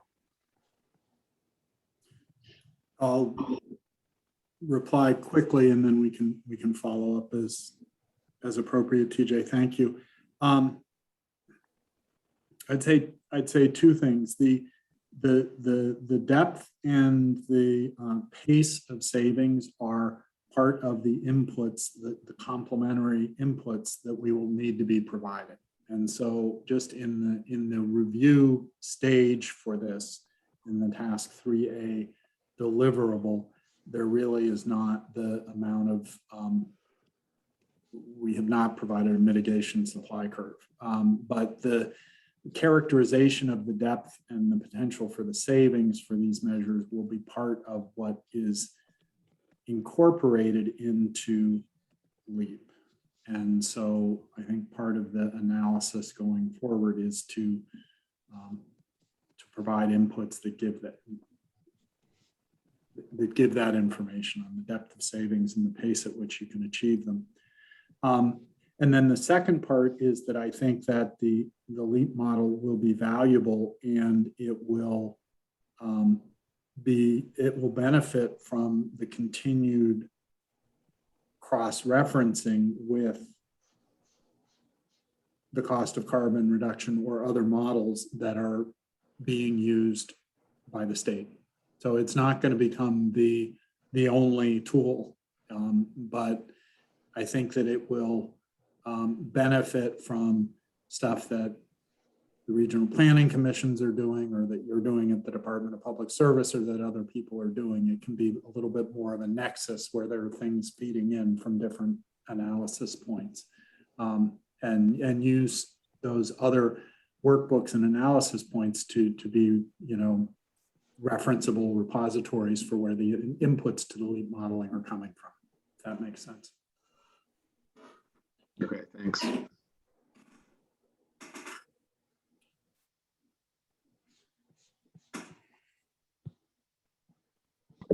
Jared, why don't you go ahead? Okay, I didn't want to jump the line. Okay, so I have not read as closely as I want to the entire report. I will get comments to you by the end of the week, David and team and everyone on this task group. But in this, based on this initial presentation and some initial skimming, I just want to preview what I anticipate will be one question I have or comment I want to make, which is with regard to, when we think about the Global Warming Solutions Act, I always go back to, we're looking at total greenhouse gas emissions reduction requirements and opportunities. And of course, about 80 some odd % of that is going to be CO2 in terms of our greenhouse gases, but there are other greenhouse gases beyond CO2. And my understanding is, and it's perfectly understandable given the limitations of information and resources to do this, but that the current cost of carbon model is really just focused on carbon dioxide. And that if we're going to have a comprehensive assessment of the cost effectiveness of meeting the greenhouse gas emissions reduction targets, we would want to either find a way to adapt or this is my assumption, that we would want to find a way to adapt or supplement this to be a cost of carbon dioxide equivalent model, or if not that, find a way to identify the cost per ton of other greenhouse gases, more specifically, like the cost of methane. And so I'm just wondering, I didn't see that in the review. Is that something that you look for and anticipate including in the report, or having a recommendation on, so that we're not missing other greenhouse gas reduction opportunities and their relative cost effectiveness? It's an excellent point. We haven't addressed that, but I agree with the comment. Thanks. I'll try to provide a little bit more in the written review, but. And TJ, I don't know, are there pieces where I think that's my understanding is that is correct, is that this is primarily, is focused on the CO2 emissions right now. Yeah, that is correct. Yeah. And I agree with what Jared was saying also. Yep. I don't know if there's other hands up, but I do have one other question. The cost of carbon model looks at things from, I don't want to, I'm going to use this term, it's a term art and it's not exact, but a total resource cost perspective. I think it was referenced as a societal perspective a couple times in the report, and I don't think that was exactly right, but I made some comments there, but that's not my point. My question for you is that the right perspective, and will EFG be able to kind of provide any comments on this? Because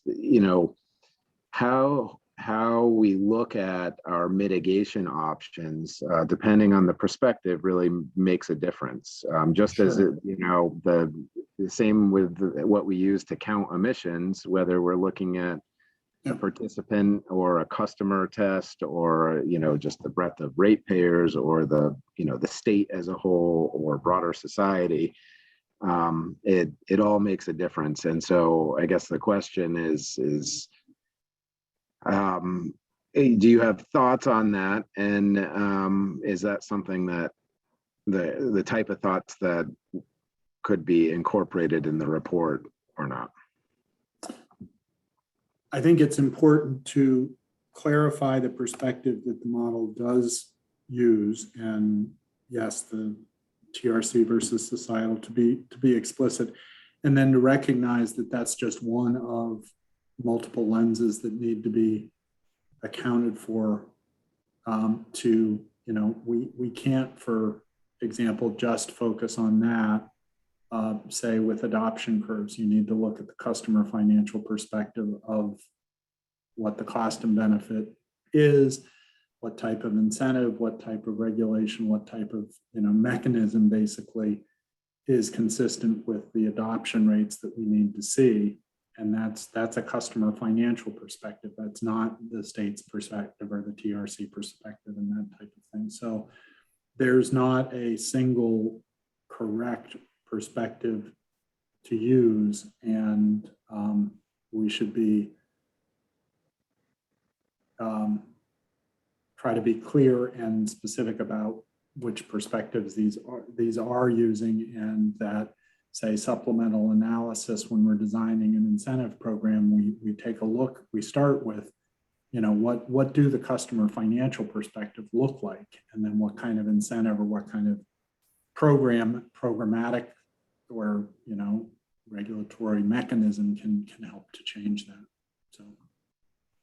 Right. Thank you. And I do think that your comments pointed out, or your report points out areas where we weren't clear and where we may be mixed tests in Yep. a place or two unintentionally. So That it ties to the use of, say, retail rates versus avoided costs as well. So those, yeah. Right. Yep. Yeah, I just wanted to get that issue out there for everybody to hear. So thank you. Yeah. So David, I don't see any other questions. Oh, never mind. I do. Almost. Chase. Chase. Sorry about that. David, thank you so much for breaking all this down, and apologies if this question addresses something that you have already tackled in your research and the work that you've done on the cost of carbon. But I just wanted to ask now, not having gone through with the fine-tooth comb yet, does the social cost of carbon, as you've been thinking through it now, does it take into account the projected deaths, human deaths, loss of life due to climate change? Thank you, Chase. That's our next topic for discussion, is how we've addressed the social cost of carbon and the discount rate. So the answer is yes, and we can go through that in a little more depth. All right. Very quick follow-up, if you don't mind, and then I'll hit mute again. Sorry about that. It just I guess we're going there anyway, so yeah. Maybe I'm jumping the gun a bit. But does there was a recent publication that came out just about 12 days ago in Nature Communications addressing the impact on human life. I was just wondering if the more recent data has been taken into consideration. No. Okay, why don't with that, we go ahead and turn to a fuller discussion of the social cost of carbon and your presentation. Okay. Is that back up on the screen? Is that working? Yeah, okay. And let's see if I can find the right button to change it. What is it? Okay. And again, I'm going to invite Liz when I'm talking, and there are things that you'd like to add in. If there are things that I'm missing or things you'd like to highlight, please feel free to do that. The social cost of carbon is important for, you need to account for the value of avoided emissions. As Chase was just asking, those can include damages, which are health-related impacts, infrastructure-related impacts, all kinds of things. And there's an extensive literature and research on how to estimate these. The social cost of carbon is something that the U.S. government interagency working group under the Obama administration started working with. And it went on, it continued through the Trump administration, and is now the Biden administration also is their anticipated updated costs on the social cost of carbon at the national value coming out. But some of the research includes the National Academy of Sciences. So again, we're trying to be based on the best available science. Estimate in dollars of the present discounted value of the future damage caused by a metric ton increase in carbon dioxide emissions into the atmosphere, or of reducing those CO2 emissions by the same amount. Now, it's easy to say that. There's a lot of the methods that have been used to try to estimate this are using what are called the integrated assessment models that look at both the geophysical impacts of emissions and emission reduction trajectories. So imagine a world where we are we're not going to be a three degree or a 4 degree C world. The damage values are higher than if you're on track to be at a 1.5 degree world. And so there are, a variety of complexities that the integrated assessment models in terms of technical advances, demographic growth, equity at the global level, progress on reducing emissions at the global level, and then the sensitivities of the feedbacks for the climate system itself try to address. The integrated assessment models typically will run a lot of multiple runs and come up with a range, a distribution of the social cost of carbon based on different input assumptions as well as different models. So there is no one model that everybody has said, oh, the names of some of these are, I forget, the acronyms are DICE and PAGE and FUND. There is no one model that everybody has agreed that, the folks with this model really, all of the models are wrong, but we're trying to get a handle on, as we look at changing systems that are embedded systems with stranded costs and significantly changing the way we provide energy services, et cetera. As we look at this, how do we count for the social cost of carbon? So there are, and we need to do that. In order to have a sense of the economic analysis for the climate action plan, we do need an estimate of the social cost of carbon. So there are two different ways that's done. And as I've just said, the damage-based estimate, global damages, you can, although do not recommend and think it's somewhat parochial to say we're going to have just Vermont-based damages and that's all that's going to count. I think as global citizens, and just say that we should account for global damages, economic, health, and environmental impacts. Based on the interaction of the geophysical and the economic models, they do include an estimate, and there's a whole literature just on this in and of itself. What's the value of it? And there are a lot of ethical implications for all of this. Human health, morbidity, mortality. There's a lot to unpack there. But these models are estimating or trying to do the best that they can to estimate the damage associated with 1 ton of carbon emissions. And then also the climate and the economic interactions.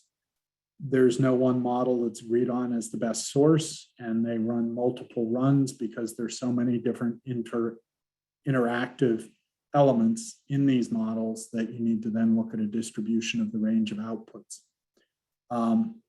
So the damage-based approach is appropriate for kind of cross-sector analyses. The other approach, a marginal abatement cost method, is sometimes used in more specific, like sectorally, we can say, well, the cost of reducing emissions in the electric sector, for instance, Synapse Energy Economics worked on the avoided energy supply cost study for New England, and the abatement cost for the electric sector was taken to be the cost of offshore wind in New England. So, because that was seen as the kind of the marginal action that would be needed in the electric sector to reduce emissions for the electric sector. That's a marginal abatement cost rather than the damage associated with global impacts from emissions in New England. For both of these, whether it's a damage-based estimate or a marginal abatement cost method, so I'll just go through the abatement costs. The abatement costs measures needed to meet targets. They tend to be more technology and sector and geographically specific. And both of these, whether you're using a damage-based estimate or a marginal abatement cost method, are sensitive to the discount rate. And so discount rates, again, thank you to those on the committee or on the phone today who participated in our exercise a couple weeks ago on the polling exercise. We went through, the discount rate is an economic analysis method to account for how do you value impacts that occur in the future? And with climate change and other things, we're talking about impacts that occur far into the future. So these are what we called intergenerational. It's 25, 30 years in the future. How do we value the impacts of those? The dollar value, if we've said, okay, well, we can put a dollar value on all of these things that have ethical conundrums around them, but say we could put a dollar value on that. Well, if it's happening 30 years in the future, how much is that worth today? Is it worth the same amount? Is it worth a lot less? Is it worth more? You know, they're intergenerational impacts, and the discount rate has a strong influence on the result. And so a social discount rate tends to put a higher value on future impacts. So you might say, well, the impacts, you know, you could have potentially a negative or zero discount rate, which would say it does not bother me, or what's the right phrase? A future impact has the same value as an impact today. Other discount rates take into account our private discount rate, our whole economy. There's a time value of money. $100 today is worth more than $100 5 years from now, because the $100 today you can use for consumption, or you can invest and you can do things, and it has more value than $100 5 years in the future. And so there's a tension between a private and kind of a social discount rate, and there's no absolute correct answer, but it's something that the Vermont Climate Council and decision makers need to incorporate. And the report and the appendix in the report indicates that, you know, you may not think that the difference between a 2% and a 3% discount rate is that big. It really is. And so it's something that we're trying to call out and gather information on. I won't, those who participated in our polling exercise, thank you again. We tried to do that in a relatively quick time. It was I think we tried to present it in a way that was tractable and understandable. It is a little bit complicated. The results that we got from, we did the poll with 15 people that were in the Data and Science Subcommittee meeting participated in the poll. And of those, 5 respondents were members of the Data and Science Subcommittee. And the response, both on a qualitative as well as a quantitative basis, tended to be, they were not wildly inconsistent with each other. They were kind of mutually reinforcing, and they would suggest to us as the technical consultant team that a 2% discount rate for the use as kind of the base of the discount rate that would be used on a global damages-based approach to the social cost of carbon in Vermont would be appropriate. There are 2 on this slide. Whoops, sorry.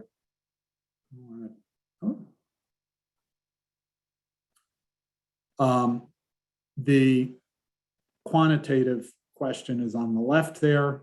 We provided some information, and just, you know, 5 people responding 2%, 2 people responding 3%. Granted, this is a very small sample, it's very selective, a whole bunch of different things, but these are kind of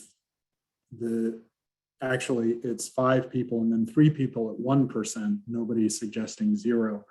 And then on a quantitative or qualitative basis, we asked several different questions, and people kind of strongly agreed that it's important to kind of strike a balance between the future generations and short-term economic growth.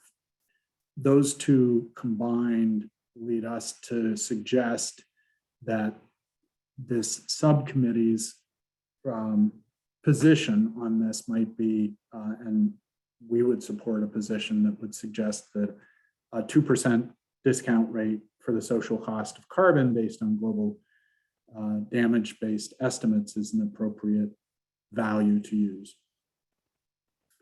And so those polling results and the social cost of carbon that would come out of that are consistent with recent work that New York State has just done. And it's also consistent with recommendations from what I mentioned before, the Synapse study, the Regional Avoided Energy Supply Study. And it's also consistent with the anticipated pending in the very near future here, I think the Interagency Working Group federal guidelines are moving towards a 2%, which would be lower at the federal level than it has been, value. So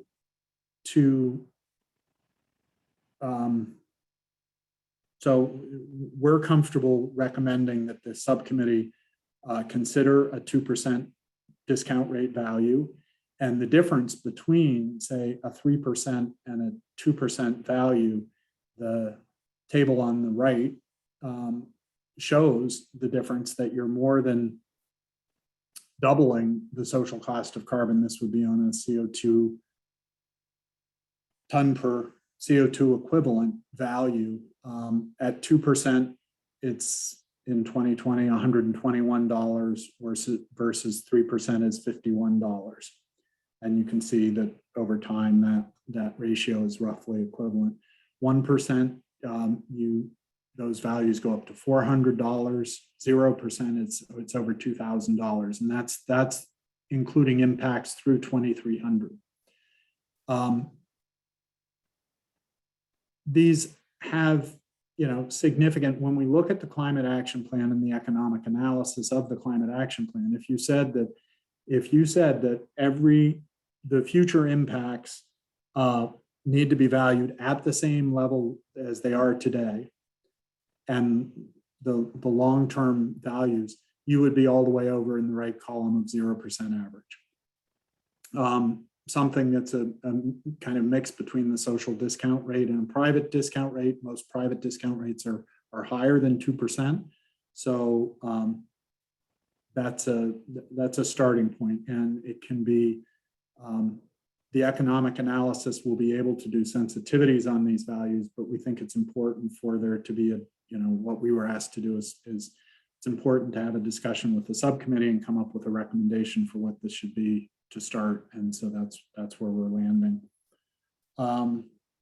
And I think, okay, so why don't we stop there, have some discussion, and then with your permission, I've actually also drafted some decision points because it's with all of this, we're trying to move things along as quickly as we can.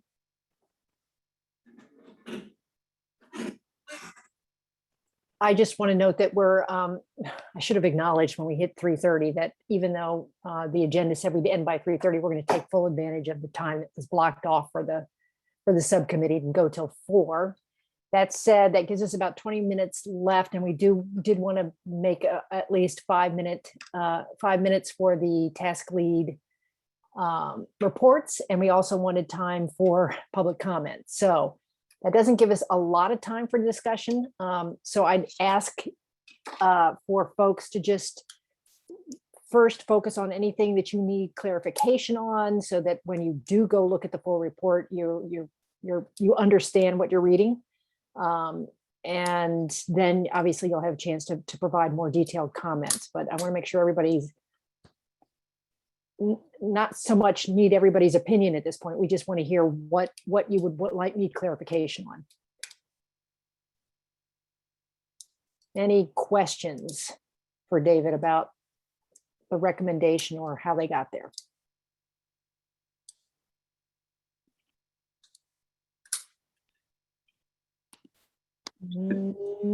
Okay, Jared. David, could you just speak to, when we had done the polling, we wanted to be able to disaggregate committee members versus other folks. Can you just speak to how those compared? I know it was a very small sample size, It's a small group. It's in the report. Liz, I think I'm correct in saying that they were roughly consistent as well. Yeah, I'm looking at the results right now for just the 5 members of the committee, and one said 3%, 2 said 2%, 1 said 1%, and 1 didn't want to answer. So those are the results. Yeah. Very consistent. Yeah. And if there aren't, I mean, thank you, and I'm sorry that I'm probably going a little bit long. I can go through the remaining slide here very quickly if that's helpful, just as a framing. So let's see, only if I can get it to work again. There we go. There we go. These are pretty straight. I think these are, potentially this is a little bit more straightforward than the inventory. You all have been through this with us and stuff. I think using the CCR cost of carbon reduction model is appropriate for inputs to LEAP and CAP modeling. Continue to maintain and improve that tool. And TJ, we could add, as an ongoing support for LEAP or et cetera. And then recommend global damage-based estimation of social cost of carbon. And the modeling, that table, based on the New York DEC values, we don't have the ability to run multiple, the IAM models, et cetera, et cetera. So that table that we presented there would be the place to start, and with the 2% discount rate. So that's those are what we would like to put forward for the subcommittee to consider. And then we can, at the same time, if there are comments and or edits on the report, we can try to deal with those. TJ, your hand has been up and down. Yeah, I keep, David answered one thing as he spoke. I raised my hand and he answered it immediately.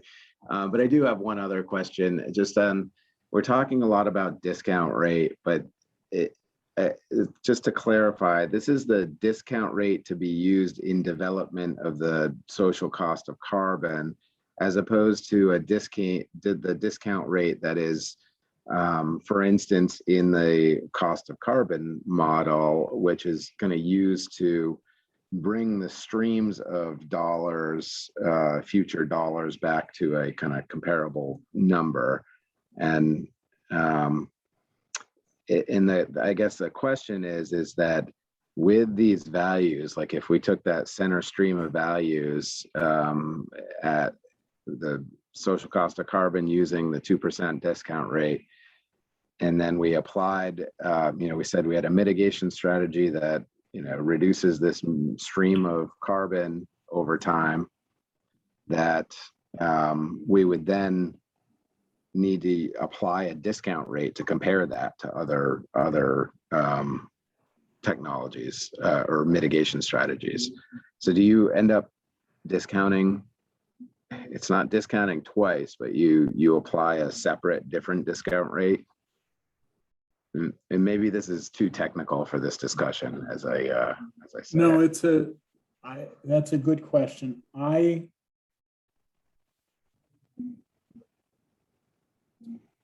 not sure. I think that there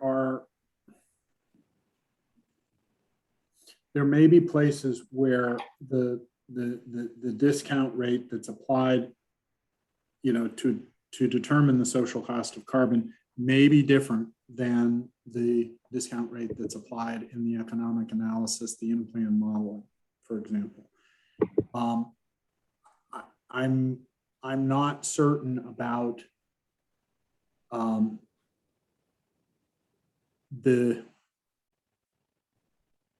so it's a good point for further discussion and investigation. I think consistency is helpful, but the fact of the matter is that there are, certainly for different decision-making, the private discount rate needs to be incorporated into mitigation analysis related to adoption rates. And so that's not necessarily taking the social cost of carbon into, or the discount rate saying that the future impacts are important. That's not what private decision-making is based on typically. So there are some further details to be discussed on that point. Okay, thanks. All right, great. Richard. I'm the member of the committee who didn't vote on the discount rate, and I'm fine with 2%. Comes clean. All right. Thank you, Richard. So let's have some public comments and then go to our task leads. But just to clarify the process again, comments, written comments, and I'm assuming you're doing this through track changes or comments, pull out comments, should go to whom? Exactly, just to make sure David should get them. I'm assuming the rest of the whole subcommittee should get them. Is that how you've been handling this in the past? The task group. Oh, just the task group, okay. Yeah, so I think what I had done, and tell me if this is right, David and Jane, is email David and Liz Bourget at EFG while CCing Jane and any other members of the task group. For social cost of carbon, I believe that is myself, TJ, and Lou, or maybe Ken. And Ken, it's Ken Jones, I think, is on that task group. Okay, so we got that list. TJ, in terms of that, TJ, Lou, Jared, and then Jane, David, and Liz. Yeah, sorry, Catherine. No Lou, unless you really want to be Lou. Not I'm Lou. sorry. I'm sorry. That's all right. I was thinking the LEAP modeling. Never mind. Yes. Okay. All right. So, and the date for those comments is, what is today? Wednesday? We talked about Friday. Is that enough time for folks to read the full report and hearing? I think it needs to be right for you. Okay. Has been out for a while. Yeah. Okay. Well, hearing no objections, then it'll be Friday. And with that, let's turn to public comment. Do we have any other observers who've been listening in on this conversation who want to comment on either the cost of carbon report, I'm getting my terms all mixed up here. The social cost of carbon, I've got straight, but the help me, TJ, carbon model, right? CCR, I've got. Yes. Yes, George.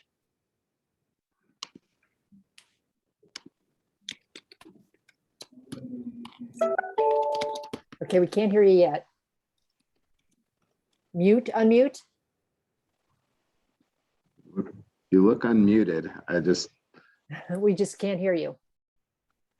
Hi again, here we go. I try to mute my mic because it's easily prone to mic feedback and people didn't like that. So I'm sensitive to keeping it up. People hear me now at the risk of sounding like a Verizon commercial. Yes. Okay. I have some clarifying questions, and maybe it just reflects my poor grasp of how the societal cost is used. In decision-making, it's easy to compute emission rates, and I'm assuming at some point you take the emission rate that you've calculated, combine it with what the mass says and multiply it, you get a number of total carbon dioxide equivalent emissions for a certain outcome. Do you then take that value and multiply it by the societal cost to decide what the societal cost is of that option? And I'm wondering, is this explicitly intertwined with the discussions we've had about the inventory modeling? It wasn't clear what the relationship was. And I'm also wondering, since in the future, at the federal level, there's going to be this rulemaking that will set a national societal cost, how you're planning to integrate that with your work. Is Vermont's number going to change? Is the number you've got today dynamic depending on what day you ask. Probably there are other questions as well. I'm not sure what they are, but you get it, right? How are you going to use it? The use of it, the primary use, George, would be the economic analysis overall of emissions reductions and of meeting the emissions reductions targets.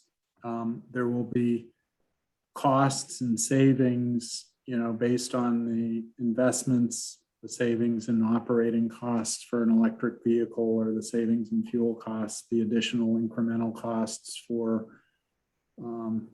weatherizing buildings, et cetera, all of those things. The cost of carbon, the externality value of avoided emissions by 2030, what's the value of reaching Vermont's emissions reduction target? That emissions reduction target, a scenario that meets that emissions reduction target, would have an economic benefit estimated related to the social cost of carbon for the avoided emissions reductions. One other, if I could add to that, David, when I use a value for carbon or carbon equivalent emissions in looking at different strategies, whether it's a electric utility tier 3 program or an energy efficiency program or something different, and it also plays into the screening of different measures and saying, is this one more valuable or less valuable than another? And so something that might not economically screen under a societal test, you still say that is still a good thing to do. And it kind of, under our energy efficiency paradigm, at least, that allows us to make investments in that measure. Yep. And so it's just another way that it's screened. So you just take whatever the carbon equivalent value is times the number in that in the social cost of carbon value for that year. It's a stream of values, and then you can compare that to other strategies.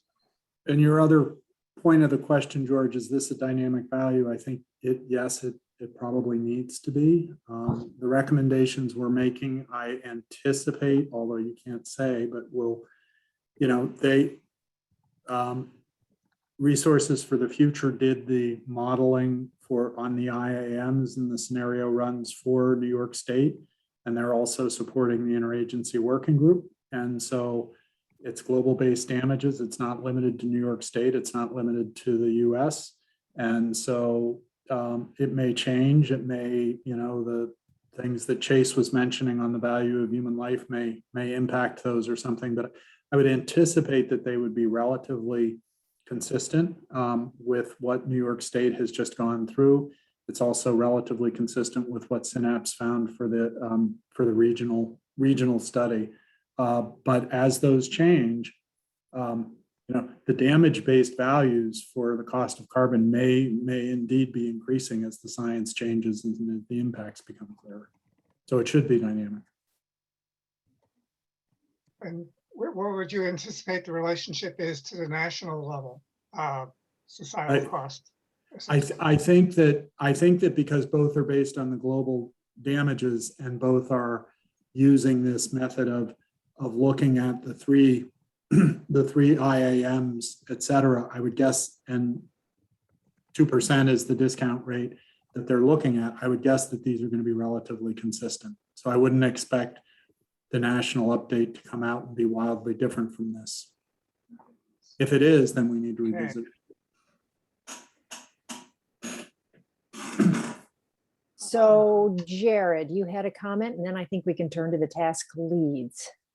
Did you want to clarify something? No, I'm okay at this Okay. point. All right. Well, then I'll hand it back to you and TJ to get the task leads reports if we're all clear on next steps here. Right. Thank you, Catherine, and thank you, David, Yeah, for being the focal point of the show again this week. Really responsive and a lot of great effort in a short time period. thank you. Thanks to Liz too. Yes, thank you, Liz. Thanks. Just really quickly want to go over task lead updates to see if there are updates. Every week I intend to check in with folks ahead of the meeting, and just there's only 1 week between meetings, so there's not it doesn't happen. So I apologize, but Leslie Ann, if you're still on the line, I wonder if there's any update for either the data group or the cross-sector group.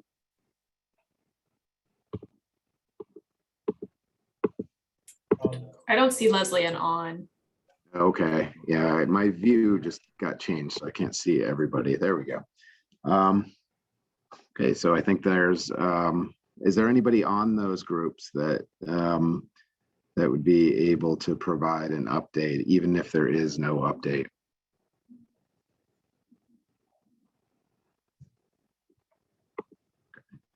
I will make it a point to try and touch base before next week.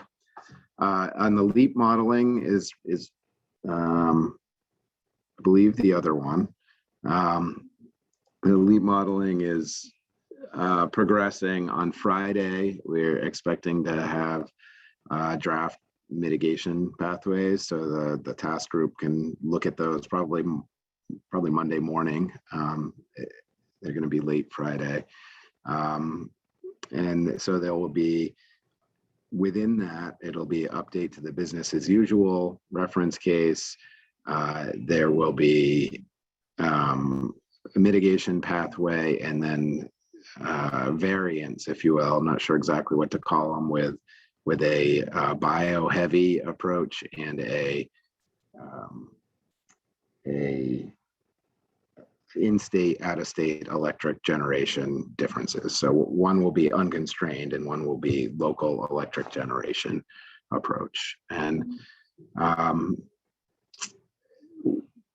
we, the team managing SEI on that will see those really for the first time, although we've had some back and forth and some inputs, and we'll see those for the first time on Friday. And I believe they, in 2 weeks from 2 weeks from tomorrow, will be able to be presented at the cross-sector mitigation committee, and we can discuss whether or not folks want to see them here in this committee also, or if the smaller group is just interested.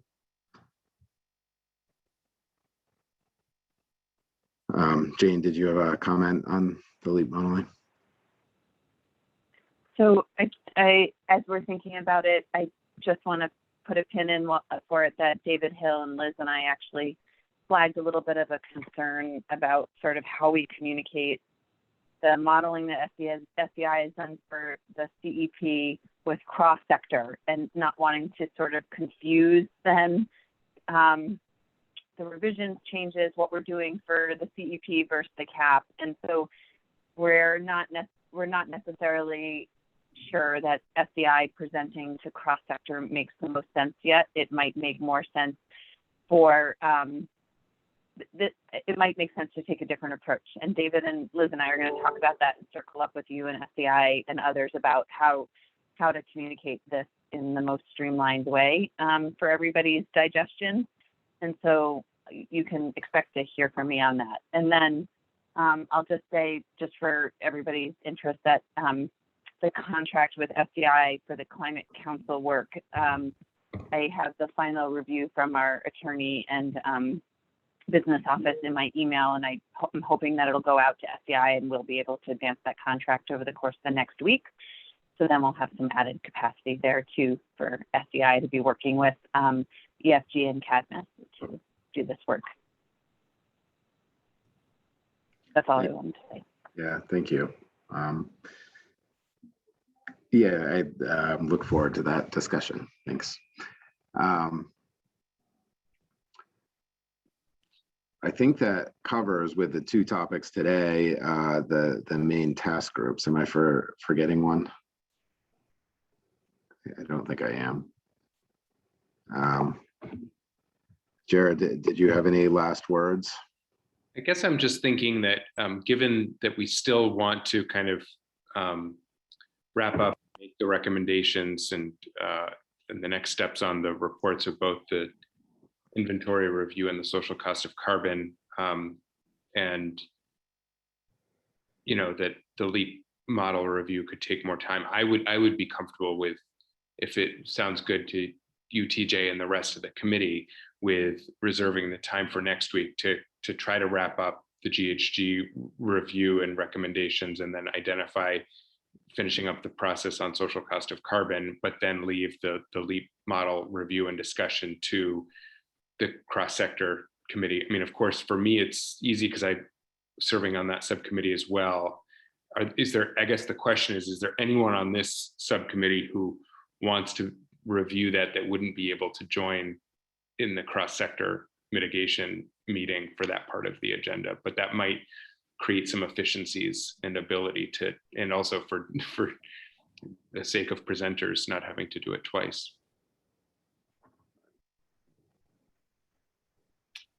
But I mean, we can talk about that more at our agenda planning meeting. I just wanted to bring it up in case there were subcommittee members who had a preference or opinion on that topic. I think that makes a lot of sense, but yeah, we can talk about it further. Well, I think David has like 9 meetings this week, so I'm not sure how he's actually doing any work for his contract. Only 9. I'm jealous if it's only 9. If it's only 9, I feel the same way, but. Well, thank you so much, everybody, for joining, and David for the great presentations, and David and Liz and the whole team for all the great work. And we'll be in touch as we go with further materials and agendas, and I'll be in touch with the GHG task group folks. Great. Thanks, everybody. Have a great afternoon.